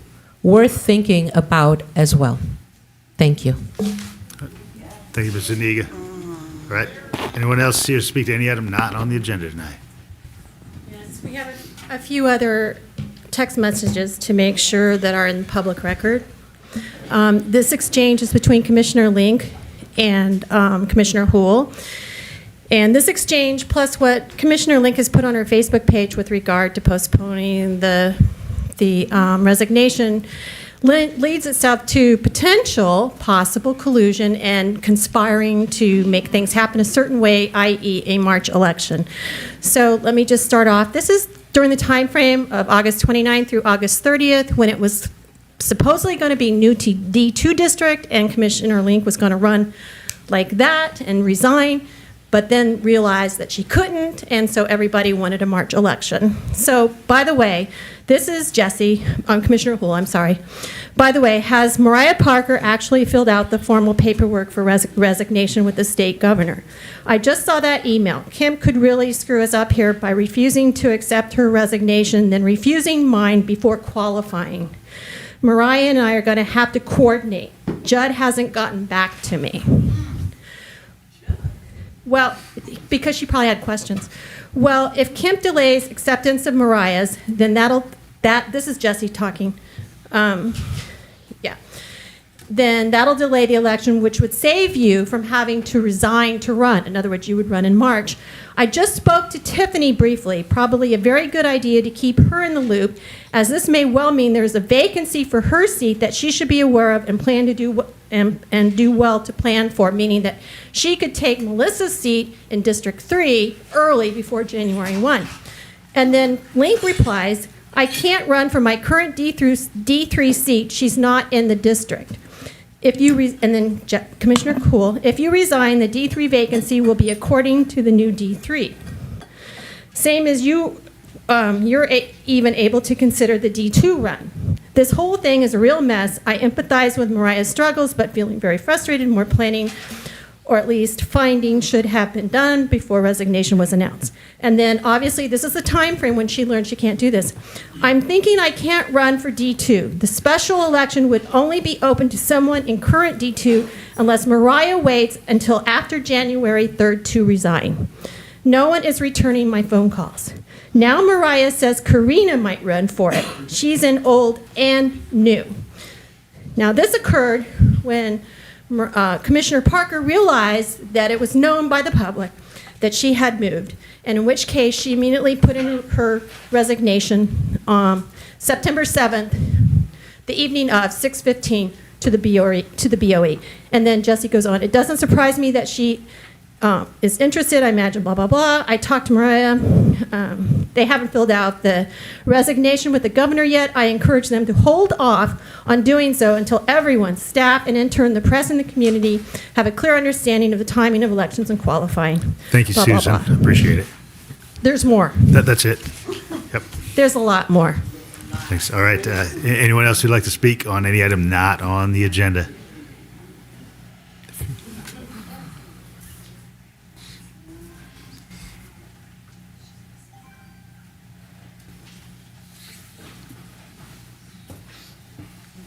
My name is Lisa Walker. I think you know who I am. Mayor, I am speaking about the money that's supposed to be put in place for the displacement. And I'm still asking, where is it? Because I still don't have anywhere to go. And I think some more people that's out there that's been displaced don't have anywhere to go. So I'm trying to figure out where's the money.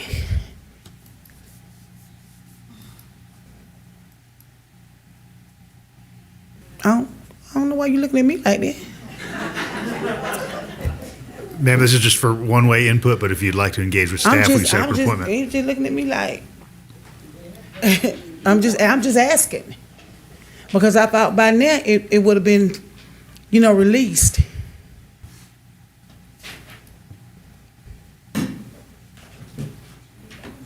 So I'm waiting on the answer. Ma'am, this is just for public input, but if you'd like to schedule an appointment with staff, we'd be glad to do that.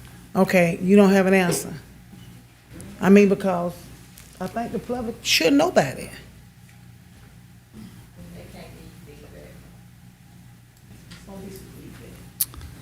All right, anyone else who'd like to speak to any item not on tonight's agenda, please approach the podium.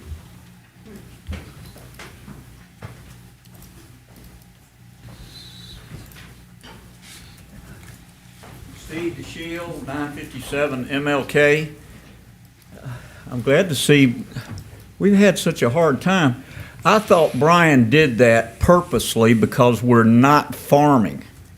I really do think that he made a statement. I don't know, it looks like it's been all fixed by now, but okay, I got all kind of stuff. Has Courtney Gale approached us for chief of police? Would she be a candidate if we called her? Or? Okay, so I got all kind of stuff. I'm not a TSPLOST guy. I'm not a computer guy. No television, no radio, no media. I'm classified in a bunch of different agencies. I might as well tell you, okay? I've got stuff going on down on MLK that's unacceptable. I'm on the phone with Griffith every week. Do something about the traffic. Oviedo's aware of it, and my neighbors are aware of a devalue in real estate. You've got to do something about the speeding.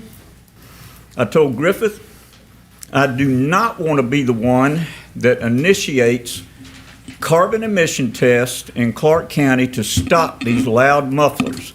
It's like the Daytona 500. Brian has already passed legislation in Atlanta about this stuff. I don't understand why we're not. They'll pound the car if they catch you racing around in this town, and I've got it down there. It's conspiratory.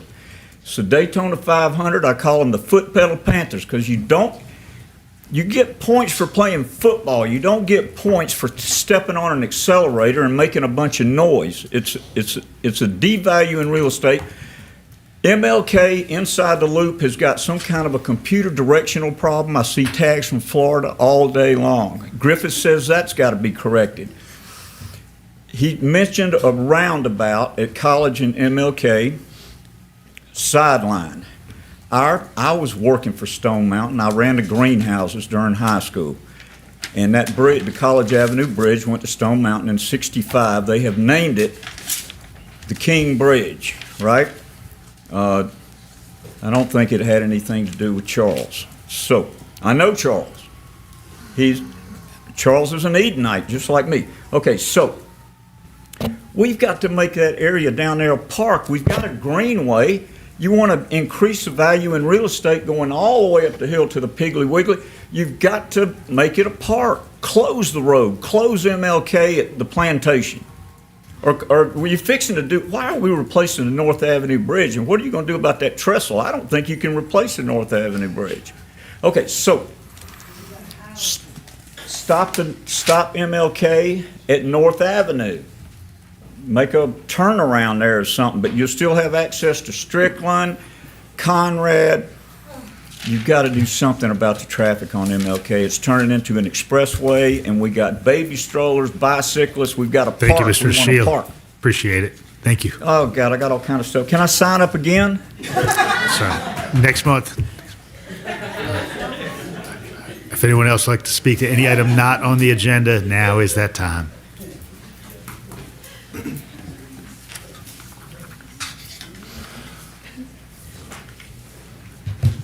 Evening.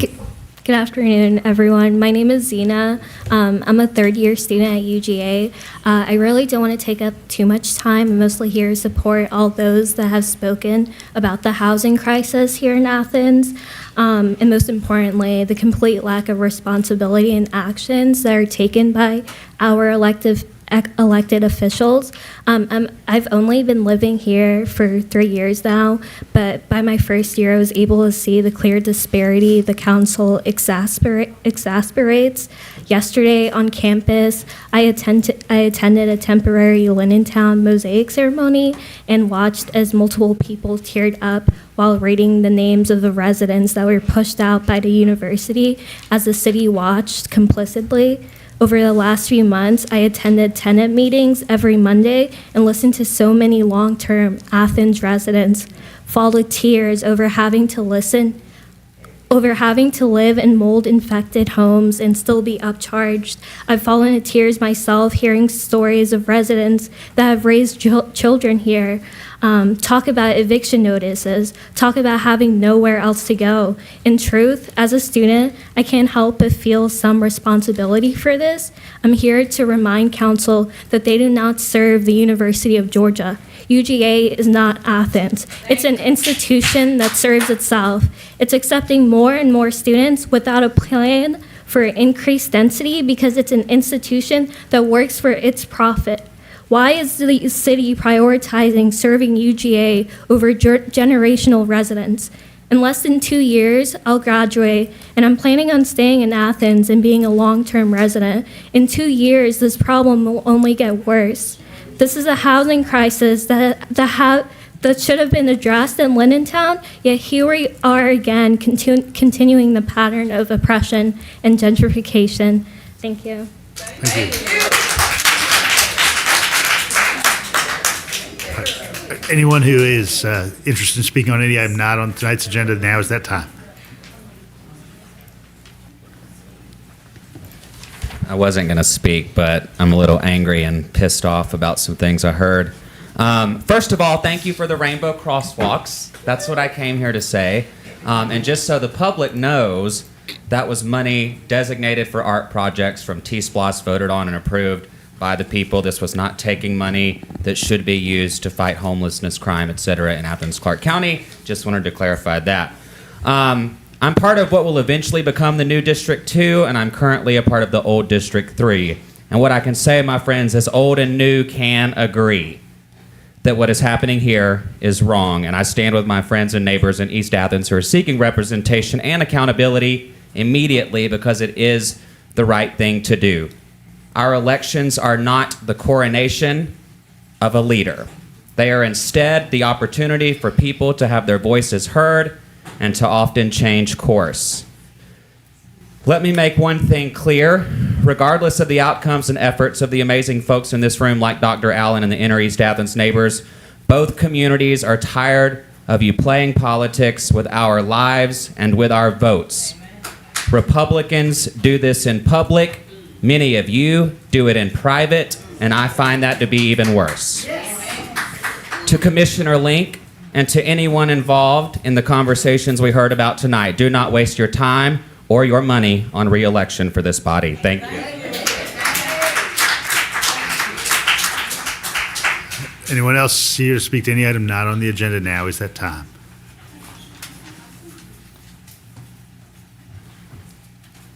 Hello, my name is Casey Serrano, and I'm a UGA student. I've been going to school here. This is my 4th year.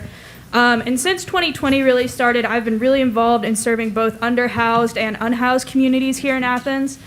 And the things I've seen have been, I don't know if they're technically illegal, but frankly appalling. I've seen women my grandmother's age living bedbound in crowded hotels, unable to get out of bed to wash their sheets for months. I've seen women living on the street without their husbands because their husbands have been taken away from them while they're trying to fight cancer. I've seen children terrified of being out on the street, children covered in bug and rat bites from infested apartments, black mold, all kinds of things that I've never had to deal with only because I was lucky enough to be born into a family with a little more money. And that is frankly unacceptable. This is all happening because the commission continues to allow the affordable housing crisis in the city to continue.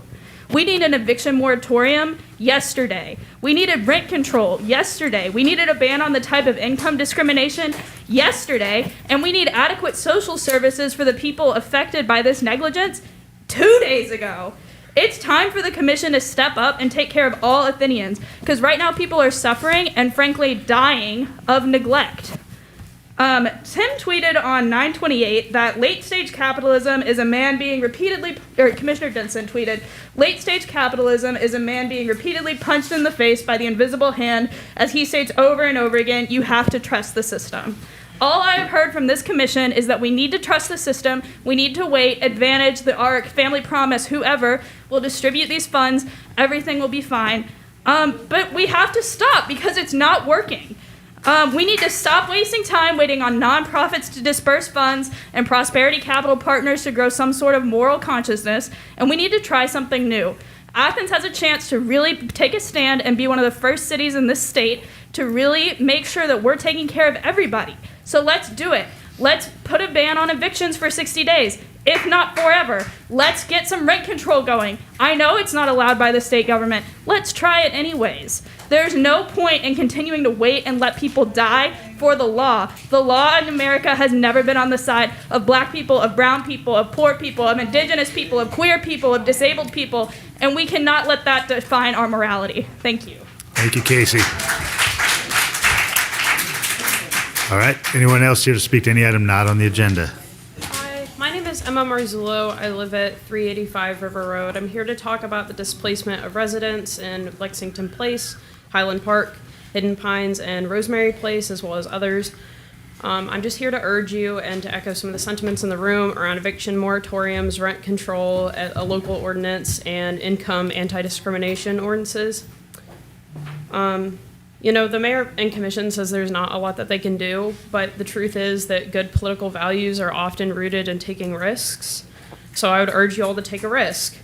Maybe the state government says it's not legal, but you could just take a risk. You could just mess around and find out. If you were to take that risk, you would really be showing that the folks of Athens-Clarke County that you all represent, that you care. But people are being kicked out of their homes because we're afraid to take risks. And I'm not being kicked out of my house. And I don't assume that any of you are, but I'm still willing to take the risk. So if you want to thank us for our advocacy, you would be better off joining us and taking that risk. And having an eviction moratorium and having rent control and, et cetera.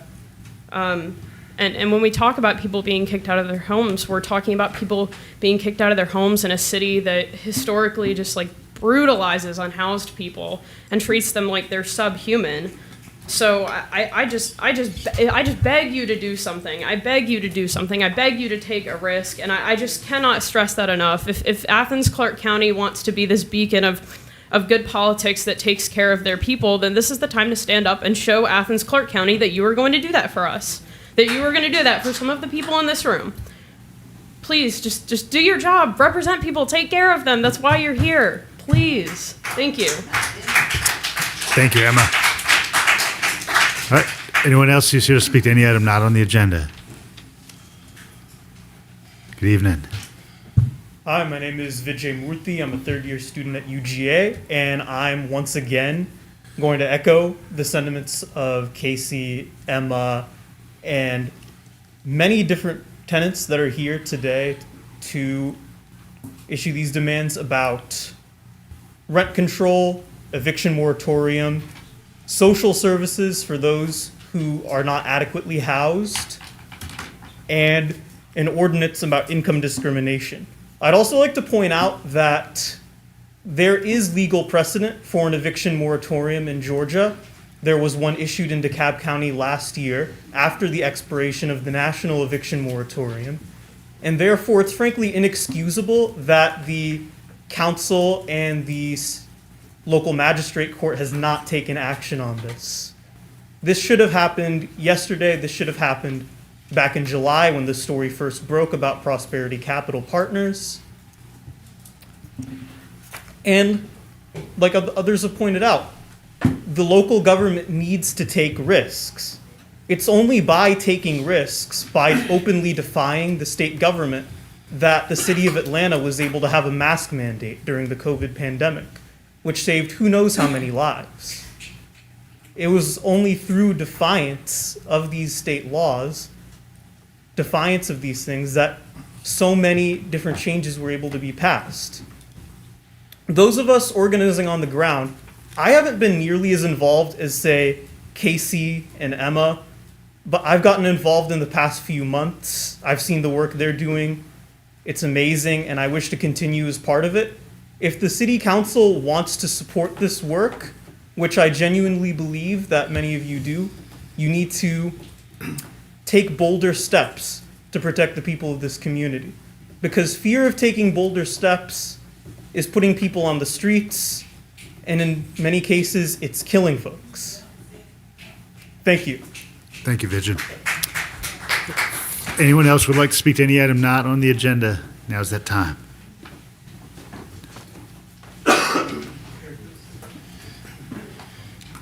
Good afternoon, everybody. Evening. My name is Barbara Day. I am one of the displacement from Lexington Heights.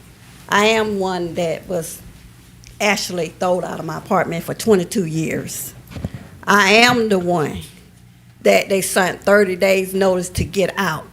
I am the one that stood up and said, I am not going anywhere. I am the one that went to them and told them that I'm not going. I am the one with notice with another 60 days. Now, this just don't make no sense. We all live here in Athens. I shouldn't have to try to go out in a rural county because I was raised here in Athens, Georgia. I shouldn't have to be torn and tormented by anything that going on with because they came from Florida to tell us that we had to get out. I shouldn't have to feel like I can't sleep at night when I know I used to sleep. But I was there for 22 years, never had a problem there until I came up and said it was a problem in our neighborhood. I am the one that stood out and brought it to you all attention. I am the one that gonna continue on praising the Lord to help me get this through to you all. I know y'all got good hearts. I can feel it. I know y'all can do something about that. So I am the one don't want to hear ain't nothing we can do, because there's always something that we can do. So please, and I'm begging you, please do something about it. Because I'm not only talking about me, I'm not even concerned about me anymore. I'm concerned about my neighbors, my older neighbors that don't have nowhere to go, don't have family.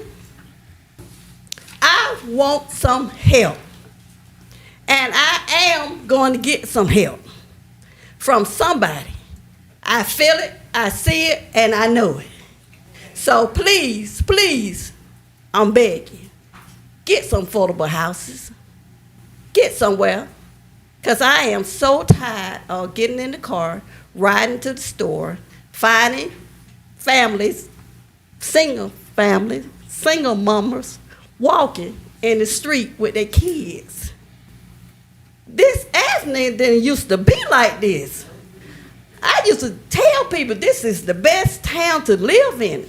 But for me to be over there in Lexington Heights for 22 years, to see all the different landlords and come to this landlord to put housing for students, which I don't knock students. I'm proud of students. Students don't have anything to do with it. It's the main person. Please, please, please, in Jesus' name, do something. Thank you, Ms. Daniel. Anyone else like to speak to any item not on the agenda tonight?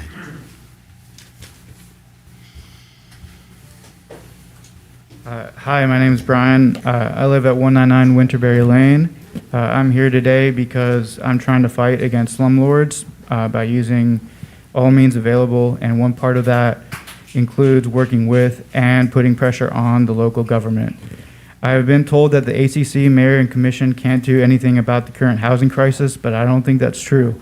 I believe I can do something. If I didn't, I wouldn't be here fighting. By myself, there is nothing that I can change, but by organizing together, we do have power. And if I have that power, certainly you do too. I support reversing the racist zoning laws that the mayor and commission spoke about today as a way to promote affordable housing. Two other things that can be done is to enact ordinances for both rent control and anti-discrimination based on source of income. Existing state laws mean that right now both of these ordinances would be mostly symbolic, but we know that even symbolic actions can be powerful. The ACC Commission recently decriminalized marijuana, and due to current laws, that won't change much in practice, but if state laws ever change, these ordinances would be very much needed. And the precedence is there. The city of Atlanta has passed both rent control and anti-discrimination ordinances. Athens-Clarke County can join a wider statewide movement fighting to allow for local governments to make these decisions for themselves. To close out, I just want to thank Jesse, Tim, Carol, and Melissa for signing the tenant demand letter, and I hope the rest of y'all do too. Thank you. Brian, I just need your last name for the record. Caffrey. Would anyone else like to speak to any item not on the agenda? Good evening. Broderick Flanagan, 215 Gresham Street. I'm here in support of the residents and for us to take action and to actually do something and not just keep talking about this issue. To give a little bit of context, I've been working on like this housing issue since around 2015 when we started talking about the infill housing ordinance. And by going to planning commission meetings and talking to people like Dr. Easom, she said when I was saying that we need to expand the infill housing ordinance to take off some of the pressure of some neighborhoods, because when you like enact one thing in one area, it puts pressure on other areas. And she said exactly that in one of the meetings. And what we're seeing today in this crisis that has been bubbling since then and even before then, you're seeing just failed action and not listening to people. And the voices of the unheard are starting to really like take action in certain ways. And I know y'all don't want to see that type of action, but that's what's happening. And that's due to the inaction that people on this body before y'all came and while y'all been here, that y'all haven't done much. And so we need to do some of the things that some of the speakers were talking about earlier, like exploring some type of rent moratorium or eviction moratorium, advocating at the state level for, reversing the legislation on the ban on rent control. I went to a conference in Chicago and they were talking about some of the things they were doing in other cities. I'll be happy to share some of that information and bring tenant voices into that conversation. you know, like one of the speakers was saying earlier, we should have done this yesterday. The time is now. Like, we need to act with some urgency. And Mayor, when you took office, you said there's going to be a great area of equity, you know, under your guidance and leadership. We're still waiting on that. And I'm going to continue to say that each and every time I come here to these meetings, because some of the actions that we're taking are not enough. They're very reactive in a lot of ways. Commissioners like Melissa Link, we're talking here in these spaces, and we'll have housing conferences and stuff, but where is the action to actually do something to relieve what these tenants are experiencing? I've helped veterans move recently to places that they did not want to move to. I've given up my space for families in transition, for a family of 8 that was living in a car. I've given up my place to get them stabilized for a certain amount of time. And so there are things that residents are taking on their backs to help alleviate these situations. But when people are in a comfortable situation, making decisions for people that are going through crisis, the results are usually coming up inadequate. So you need to start listening to some of these people that are speaking tonight, actually sitting down, talking with them, and really listening and taking action from what they tell you to do. All right. I'm looking forward to somebody reaching out to me. Thank you, Broderick. Anyone else like to speak to any item not on the agenda tonight? Anyone else?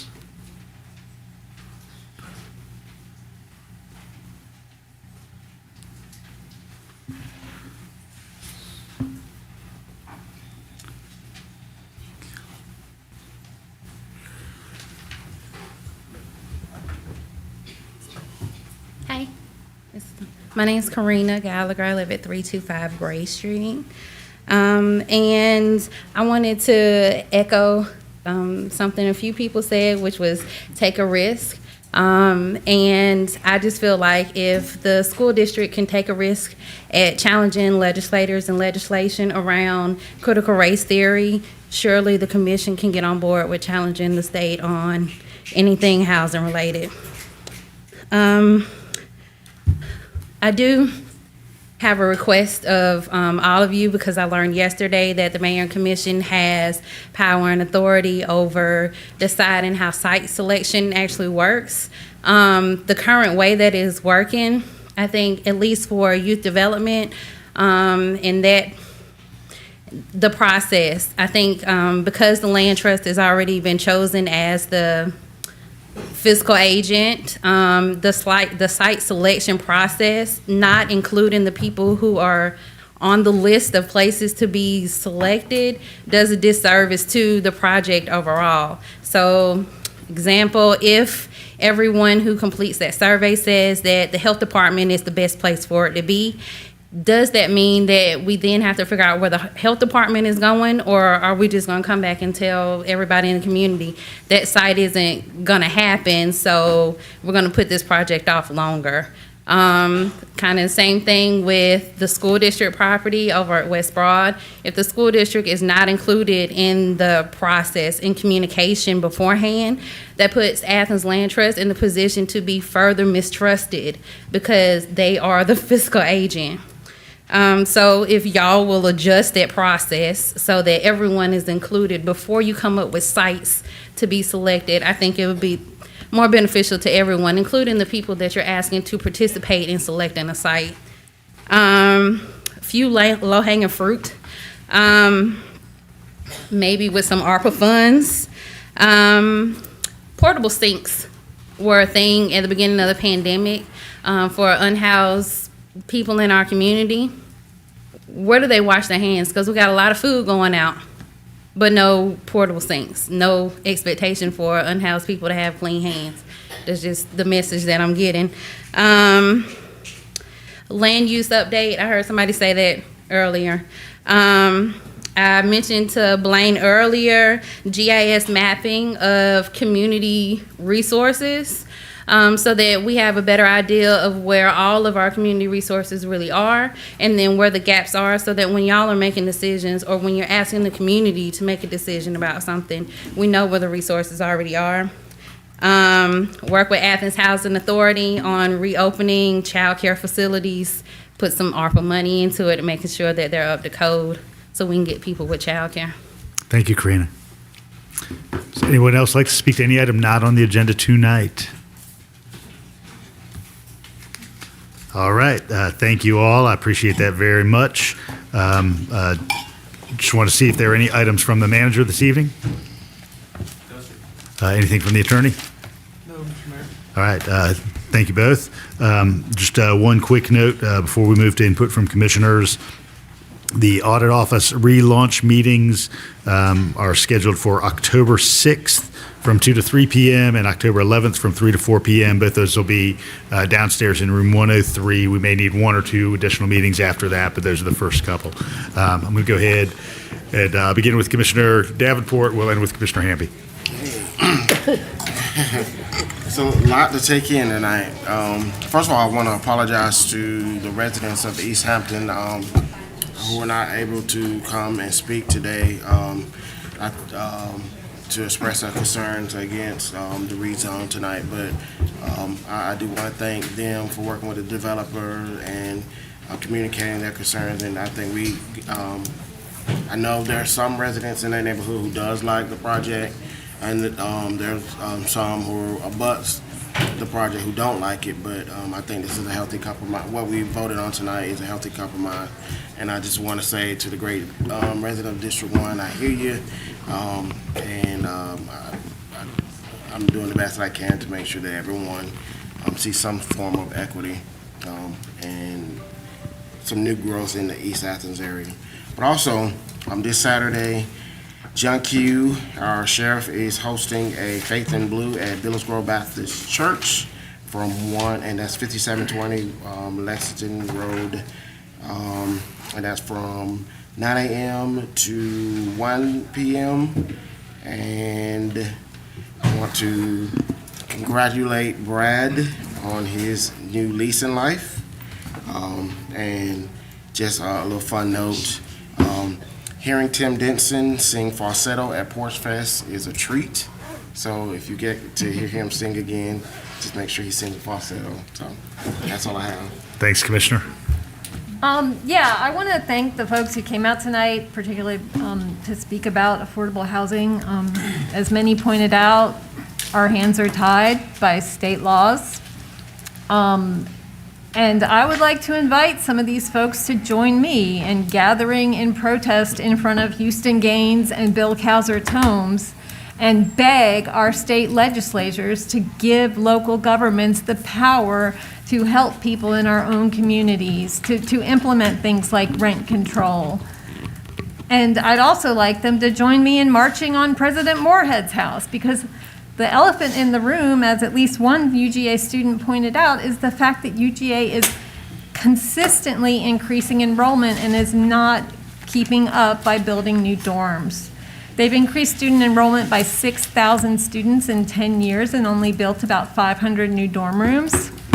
All of those students are being inflicted upon the local market, and the private housing market is not keeping up with new student housing, but many of the students are being released into our neighborhoods where they're driving up rents and driving out long-time Athenians. So that's a conversation we need to have.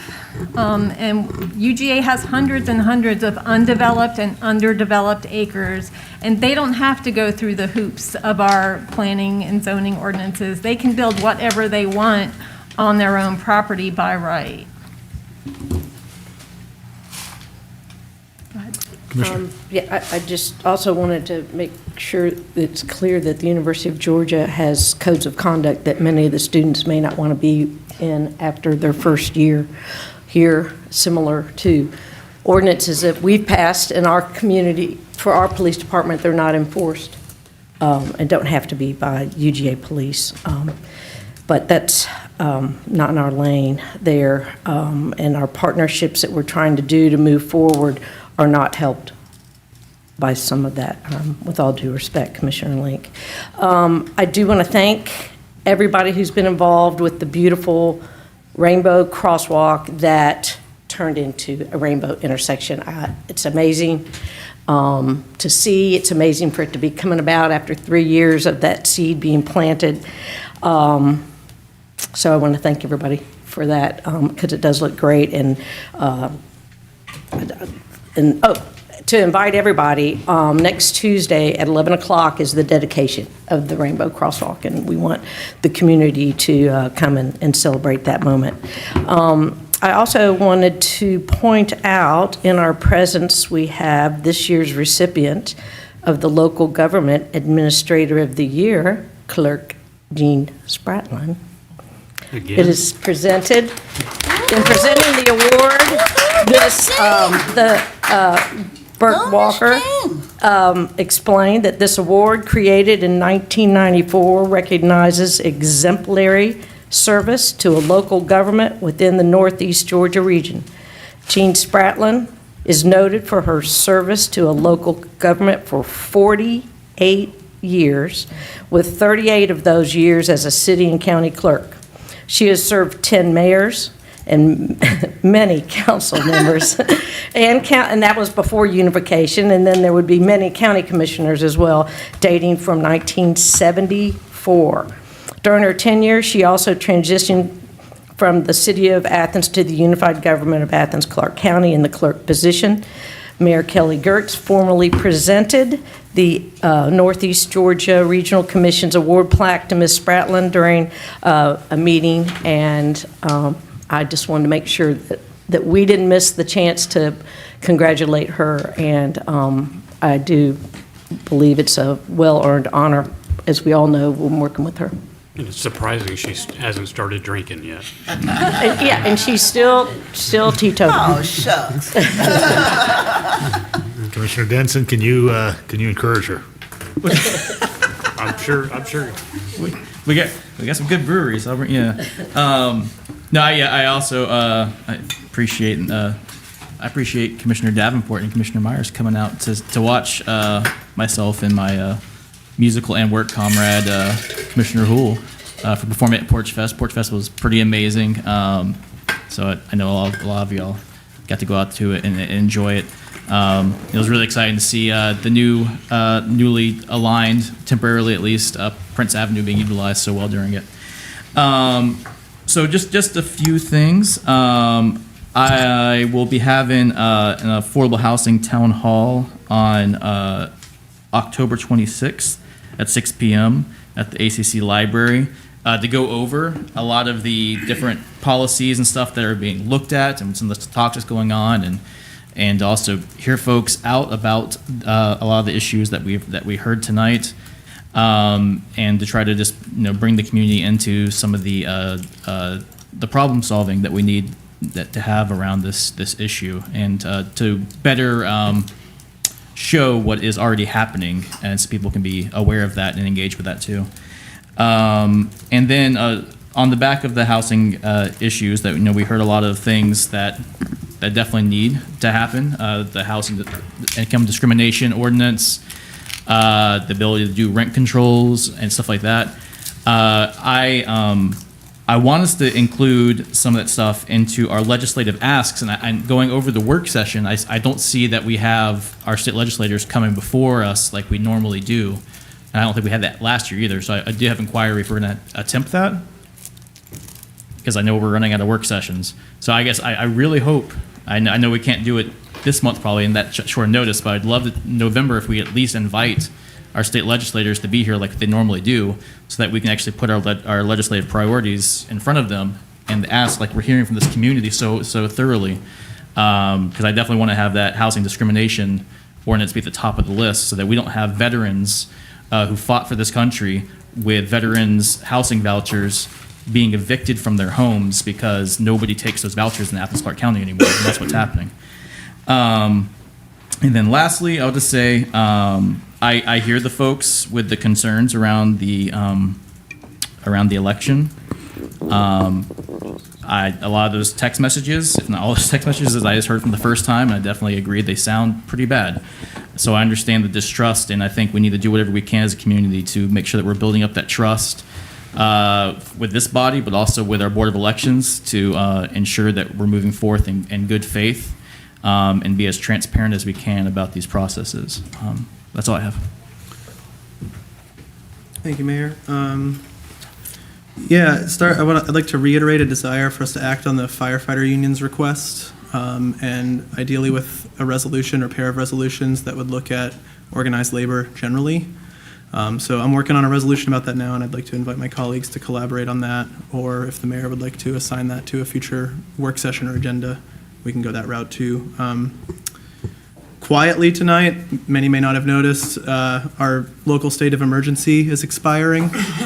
I look forward to getting any update we can from staff on what, if any, administrative policy there is for high levels of community transmission that might happen without us having to have that in place, and especially for staff to look at monitoring wastewater data as part of how we define high levels moving forward. A few calendar announcements. Next District 6 Community Cleanup will be Sunday, October 23rd. We'll be working from the Tallahassee Whitehead Roundabout, starting at 1 p.m., going to about 2:30. And the next District 6 Town Hall, which has been rescheduled because I got extremely sick last week, so rescheduled from last week to Monday, October 24th, and all the same folks from Housing and Community Development Department here, Advantage Behavioral, and the Athens Homeless Coalition will be participating. That'll be themed on homelessness and the housing crisis in ACC. And that'll be from 6 to 8 p.m. at the Cooperative Extension. Also, I don't think anyone mentioned it yet, but deadline to register to vote is October 11th for the election, whose early voting begins October 17th. So definitely want to note that. And before I wrap up, I guess I just I want to thank the people who commented, and there's a few things that were obviously brought up a lot that I feel inclined to speak to. So the first, very briefly, I don't want to belabor it, but this District 2 election has certainly been a mess. Our former colleague's resignation was a surprise to, I think, all of us. It was definitely a surprise to me, so there was a lot of scrambling. I think the pieces of texts that narratives are being woven around that people heard tonight, can paint a picture, but not a complete one. So I just wanted to share that from my vantage point in all of this, it was scrambling to try to figure out what the heck we do logistically. And I'll emphasize one of the things that's included in that open records request, which was to a colleague of mine, Commissioner Link. This is less about who runs or can run or whatever, and more about having things play out in a way that is clear and established for everyone, the public, staff, potential candidates, everyone, before they make it official. And the they there I was referring to was Mariah. And that's because this was the day after we heard this. And so from my very limited vantage point as we were all scrambling, it was a desire to understand literally just what needs to happen. And at that time, my impression was that Mariah making their resignation effective the very next day wouldn't give staff the time they needed to figure out what the next legal steps were, because state laws that were passed around redistricting left everything very ambiguous. And as many have noted, received letters in the mail, different conflicting information was circulating. Much of it was untrue or incomplete information. And so my urging for pause from my colleague's sudden announcement of resignation was just to give time for us to get our facts right and our ducks in a row so everyone could know what information to work from. I mean, obviously I'm going to have, some kind of opinion probably on who's running in the future, but I have no idea who that's going to be, and I have no dog in that fight. So the goal here from my vantage point has just been to try to urge as much transparency and clarity as possible. I do think that we've arrived at that, albeit through a very messy process. I heard some folks at the podium asking specifically about the housing relief. We approved through CDBG CV funds a month ago some expansion of the scope of service that 4 of the 5 nonprofits we awarded funding to address the needs of people who have been displaced by all different companies, but especially Prosperity Capital Partners has been displacing a lot of folks since August 1st. So at least one of those partners already has the funds. That's confirmed. That's Advantage Behavioral. And the others, if they don't already, will very soon. That's the ARC, Acceptance Recovery Center, and Family Promise. So if you are looking for financial assistance through that avenue, those are the organizations to go to, and at least Advantage is set up. So I would just encourage people, and actually I've got a number I can pull up here for, if you can beg my pardon for a minute just to find the number that people can call at Advantage, because I know this has been very confusing. If you need a minute, I can come back to you. I think I'm going to get it almost immediately. Yeah, 706-354-1154, extension 1700. And you can ask for Evan Mills or anyone in the team there, the rapid rehousing team. But this is my last thing, and then I'm done. This housing crisis, I want to thank Ms. Daniel, Ms. Walker, and other residents who've led this fight while on the front lines of suffering the worst effects of Prosperity Capital Partners, Strategic Management, Property Partners, or whatever they're called. They spoke out at Living Hope Church and organized these meetings. And then Friday, I think, sounded like, I was there on Friday when they were demonstrating here. It sounded like they were calling us out.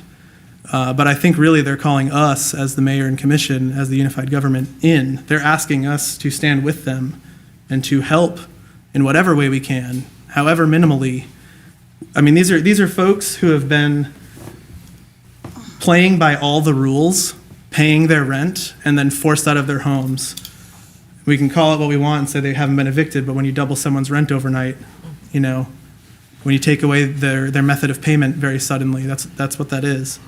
And, our staff is burned out. Everyone's trying their best. The scale of the problem is this big, and the amount of resources available in the community is this much, and it's divided into all these little pies. But, that doesn't mean there isn't more we can do to either get all these little pieces to speak to each other better and or to expand that pot a little bit. We pass resolutions fairly frequently, stand your ground, reproductive justice, et cetera, that call on the state to do things, that find ways for us to do what we can with our limited power. I am hard-pressed to think of any more urgent thing for us to respond to than this. And part of that is looking at, that item that we tabled tonight, the planning department item about their work plan. I think part of this, we're thinking long-term is, what things do we prioritize doing first because of the housing crisis that we're hearing a lot about right now, but has been going on for many, many years?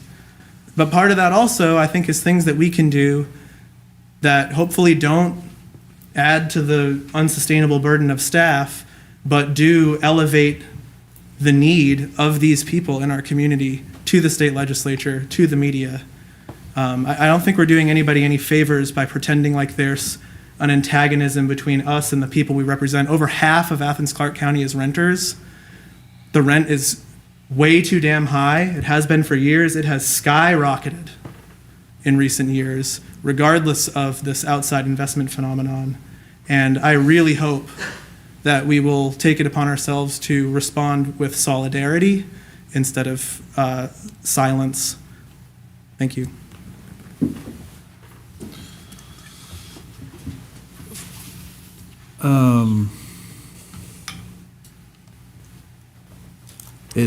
At times, this job, we face these intractable problems, and I often lean on my colleagues for ideas and guidance and leadership, and I'm certainly all ears for any sort of tactics or policies that can be promoted to help ease the suffering from some of those folks we heard from tonight who've been just unceremoniously treated shabbily by this preacher in Florida. And I think it's pretty shameful. And so I hope something can be done, and not just long-term, but maybe something short-term. Thanks, Mr. Mayor. The contrast between the beginning of this day and the end of the day is pretty stark. I was able to go down to the convention, the Athens Convention and Visitors Bureau annual meeting this morning, and as I rode through Athens and saw the rainbow crosswalks put up, went by the Prince Avenue 3-laning and middle lane and safety for the roads, went back past the Firefly Trail and saw the new amphitheater in Dudley Park. It was, and saw College Avenue closed there. It was like, it was such a beautiful morning. So it was really easy to see Athens in this really wonderful light, and to hear tonight the struggles that we hear that people are going through that contrast is just hard. It's hard. And we want to do more. It's hard when I can easily give money myself online to help someone locally who needs money for a safety deposit, but we can't do that as a commission because of the way legal rules are set up for how local government is run. I am eager to work with any of my colleagues to present something to our state legislative body. I pulled up this rule right here, Georgia Code, right in here, 44719. The county or municipal corporation may not enact, maintain, or enforce any ordinance or resolution which would regulate in any way the amount of rent to be charged. And so it's very hard, but if we can send a message some way to our state legislators that this is important, I'm under no pretense that our sending this message will change everything overnight, but we can be a model and push that through and follow what our constituents and the people and residents of Athens-Clarke County are asking for. Shifting gears a little, I just want to emphasize to everyone that we have a lot of public comment out there for our public to give us input. And one of those things is on the American Rescue Plan Affordable Housing Survey. So that's something to look for online. We're also have a survey out on the East Side Library, and that's up through October 7th, as well as the Youth and Community Enrichment Facility in the West Broad area that was referenced before. And as well as the Prince Avenue corridor, there's a survey up there that you can put in comments right now. In addition, I just want to announce that I am having another District 8 Town Hall meeting on October 24th, doing it a little later, 7:30 at the Firehouse by the vet school, and we'll be talking about the East Side Library and our new clean energy plan. Want to remind everyone to start thinking about their voting plans. I tried to copy all the early voting. I thought about copying all the early voting options across the county. And then when you see this table, there are so many, including 2 Saturday and Sundays when people can vote.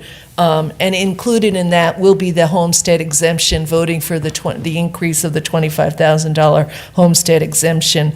And so I just want to encourage everyone to be thinking about when they're going to vote, how they're going to vote, and to just get out there and vote and remind friends, family, neighbors, et cetera, to vote.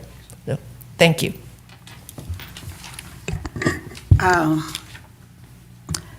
I guess several months ago, I forgot what it was. It was one of our little battles. And I think it was recorded, or I think it was Chris Dodd that accused me of being an ad hominem. I'm going to tell you, I didn't know what it was. But I know now. And I do not want to be ad hominem, so I'm just going to talk in general. And I'm going to just talk about the elephant in the room. I'm not talking about a person. I think that's the thing, you attack a person instead of the issue. So I'm not trying to attack a person or persons. But I sent an email out early on, and I made a comment that I think somebody knew something about Commissioner Parker's resignation. Everybody whined and cried. They knew nothing. And now it becomes public. And I don't know why you're not embarrassed. You should be embarrassed, but you're not. My son sent me a text one day, and it said, a dog, when he knows he's wrong, he will bow his head and kind of like have this emotional, like, I'm sorry. But a snake will look you in the eyes. I don't know why you're not embarrassed. If that stuff is true, and I know it is, you should be embarrassed. when I came on this committee, and I'm full because in 2018, I thought we were the progressive, go get them and fix it. But we go through the same bureaucracy, the same BS, we make excuses, we don't do nothing tangible, we got all these rules on the book, and our constituents don't know. Mr. DeShields, I don't want you to think I forgot about MLK. It got caught up with TPW and all these other rules and stuff. So thank you for bringing it back to our attention, my attention. We really need to cut all of this rigmarole. We are just as bad as the people that we opposed a minute ago. If y'all aren't embarrassed, I sure am. And I think, but one thing I do know about life, whatever you do in the dark, it will come to light. And there's been some dark stuff going. And I guess I thought about this little, and I'm gonna close with this. The forest was shrinking, but the trees kept voting for the axe. For the axe was clever and convinced the trees that because his handle is made of wood, he was one of them. Y'all have made people think you're one of them. And now it's all public that you're not. I look forward, I have never, ever, ever had anything to do with those redistricting lines, but y'all have torn at me, y'all have lied on me, you've thrown me under the bus, you've sent me ugly texts, and then you want to meet with our delegates. Then you want to march at Houston Gaines' house. What's wrong with sitting down having a glass of wine or a beer or a soda and talk like we're all, human beings? I am not tied to no party, and I'm surely not tied to anybody on this commission. But if we think we're going to bully people and they're not going to come down here and tell us about ourselves, y'all did it. Before some of y'all got on the office, y'all were down here thundering and yelling and everything. You did it. Now a different group of people are speaking up, and they're the people. I think Shanice Allen gave a quote from Fannie Lou Hamer as her sorrow. Guess what? Fannie Lou Hamer is my sorrow too. I will fall for it. I'm not going to let y'all just walk all over me and piss on me and tell me it's rain. So no, y'all want to be all glowy at the end of the comments and everything. That's fine. But the people have spoken, and there's going to be more people because y'all been acting like y'all were the trees and you're the axe. All these workshops and trainings and take a risk. Take a risk. Sit down and talk to Houston and Jerry. No, you want to go march. I forgot, I'm not supposed to be talking about nobody directly. Okay. We need to take responsibility. And this is the first time I've ever said it, and it's going to be the last time because you'll never hear me say it again. I am so glad those lines went the way they went because now I know who I'm working with. Thank you. Thank you, Mayor. I wasn't planning on saying anything, and I'm not planning on saying anything, so I'm going to make a motion to adjourn. All right, got a motion to adjourn. Is there a second? All right, I've got a motion and a second. All in favor, please say aye. Aye. Any opposed? All right, stand adjourned.